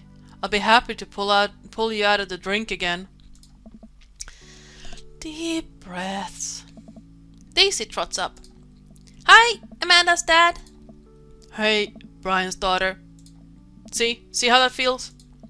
This is a really great party. Thanks so much for inviting us. You're very welcome, tiny child who knows how to pay a compliment. Brian and I lock eyes. This isn't over. Looks like you settle into this neighborhood quite nicely. Yep, couldn't ask for a better cul-de-sac. Well, I'm glad. Hopefully we'll see you at more church events. We've got a big schedule planned for the rest of the year, and I'm sure the kids will love to see your dance moves again. Sure thing, Joseph. And maybe if you aren't doing anything later, we could hang out sometime. Sure, Joseph. That'd be great. Well, see you later. Hugo comes up to me with a plate of mac and cheese. Hey, Perfect cheddar-mac ratio. Beautiful work, Crispy. Thanks, Hugo. I learned from the best. I've got a pocket full of gift cards that say you already knew a thing or two. Let's get together for trivia night again sometime soon, huh? I don't know, Maria. Considering he rebuffed us on our third date with Joseph, I don't know. You know it. You know, I'm really pleased to see that Amanda going to her dream school. I'm glad she turned around for finals. Me too. The scholarship money will really help. Amanda walks by and pretends to not see Hugo. Amanda, come say hi to your old teacher. Hey. Congratulations on graduating. I know you're gonna do great things at our school. Oh yeah, thanks. Amanda starts to back away. Wait, I just realized that you're not my teacher anymore, so I don't have to be afraid of talking to you. You no longer hold power over me. You're right. Go forth, adult. I can no longer give you detention. Yeah, I'm gonna break anything I want, and there's nothing you can do about it. Are you still mad about that time I gave you detention for breaking my globe? Yeah, Joseph is a creep. Nope. And I'll have you know that the globe didn't even fit through the basketball hoop in the first place, so... She'll fit into college just fine. Hey. Hey. Yeah. Robert gestures vaguely to the snack table. Good stuff. Yep. See you later. Oh, Hey, man. Matt. Let me know when Amanda leaves for college. I'll have a fresh batch of banana bread candies ready for her. Thank you. I know she'll love that. Have you gotten that oregano smell out of your upholstery yet? Still working on it. What a splendid garden party. My deepest thanks for extending an invitation to my son and I. This icebox cake is divine. Yeah, thanks, dude. Good cake. I stare at Lucian. He knows. I know. But I am a man of my word. The story of his oregano betrayal will go unsung. Thanks for coming by. Hey, looks like Amanda's hanging out with Briar and Hazel. Let's see what they're up to. Okay, Briar, think of a shape. Hazel, what's she thinking? Square. Briar? Star. We'll get it next time. Amanda leans in close to Briar and Hazel, lowering her voice. Listen, you guys. Listen, you guys can be real with me. If you're done playing your psychic abilities, I want you to know that you can trust me. Heck, even think of me as the third twin.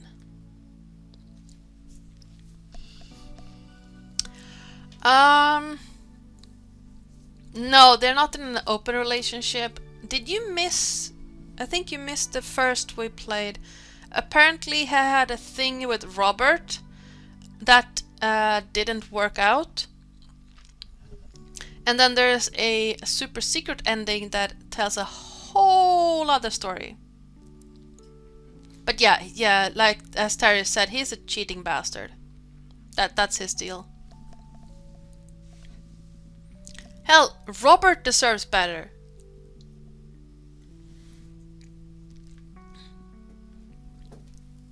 Yep, very much so, Maria.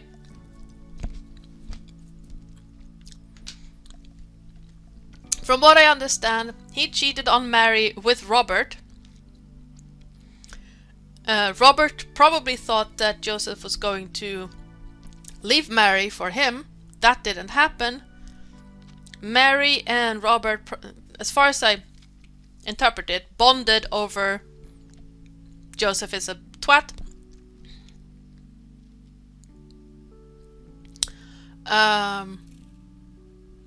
To use a bit more foul language. But yeah, I think Mary and Robert bonded over being the victims of a cheating asshole.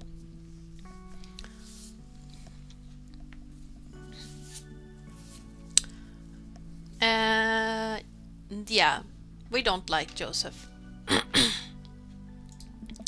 Amanda, that's a triplet. You know, Dad, by the time I'm done with these kids, we're gonna be finishing each other's... Nope. What? You didn't finish your sentence.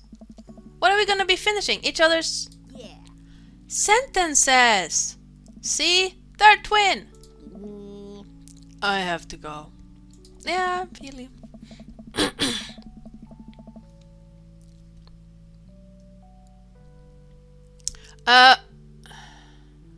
With the reveal with Robert, Joseph decided to go back to Mary. They were going to try and work it out. As the party starts to wind down, I take a seat out on our back porch step. The sun is setting and everyone seems to have eaten their fill. Amanda wanders over and sits down next to me. Kill a party, Pops!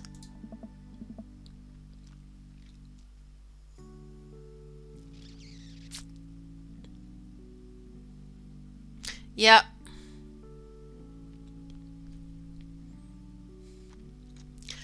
What can I say? I was inspired. So, I also have something for you. For me? Why? Not to be completely genuine about my feelings for once or anything, but growing up wasn't easy, but it could have been a lot harder if it wasn't for you. Dad, you've been there for me through everything. There's been times in my life where you were my only friend. Mary absolutely deserves better than that. I was really scared of going to college and being so far away from you, but I realized that everything you've done for me has been to prepare me for this, and I'm ready. I wouldn't be who I am today without you. Don't cry, don't cry. I swear to God, Crispy, if you cry again... You're the best dad. I love you. And I'm crying. Anyway, that was enough emotional vulnerability for one day. Present time! Amanda hands me a tiny wrapped package. I tear the wrapping off to find a framed picture of me and Amanda. It's us. Kinda shocking, all of our photo albums are just pictures of me, huh? I figured we need at least one together before I leave. Amanda, thank you. Watching you grow up has been the happiest experience of my life. You're such a talented, intelligent young woman, and I'm so excited to see what the future holds for you. Knock him dead, kid. Always do. Amanda and I share a hug. This is only the beginning, Pops. Plenty more memories for us down the road. Memories to make and stuff to break, right? Oh, I'm gonna break so much stuff. Intentionally and unintentionally. You're probably gonna have to pay for most of it. It would be my honor. Amanda hops up. Looks like someone's been waiting to talk to you. I glance over to the back of the yard, where Craig is sitting on a bench beneath our cherry blossom tree. He smiles at me. I'll leave you to it. Me and the Emmas are gonna go get ice cream. Love ya, Pops. Amanda runs off to join her friends. I take a seat next to Craig as the last guests make their way out of the party. Bro. This reminds me of the parties we used to throw. Fewer keg stands, of course. Probably for the best. I don't want to get my hip replaced after a party trick goes wrong. We can leave keg stands in the past.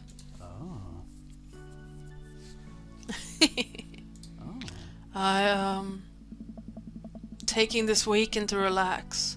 This party was my first stop out of the express train from the relaxation station. Next stop is Napville. Pull into the Crispy concourse. I'd like to book a ticket to Napville as well.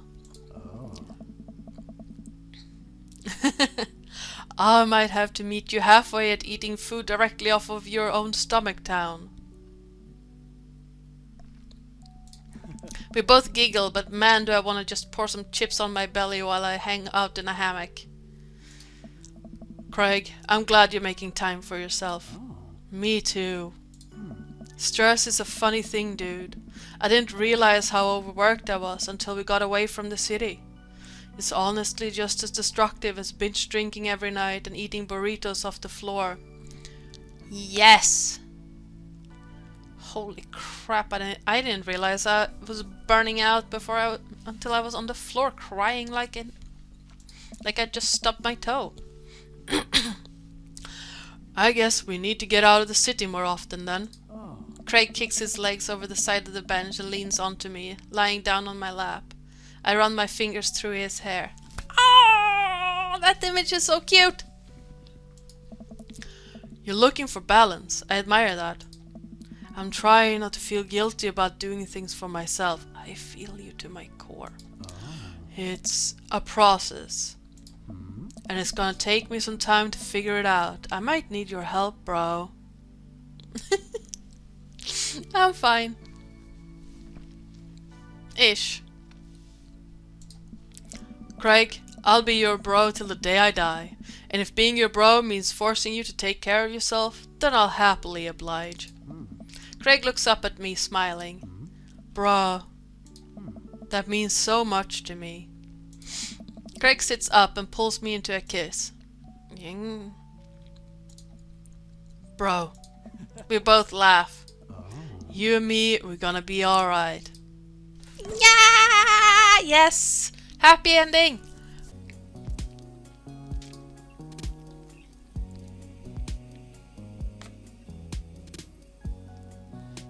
Oh, cute! Oh, that is so precious!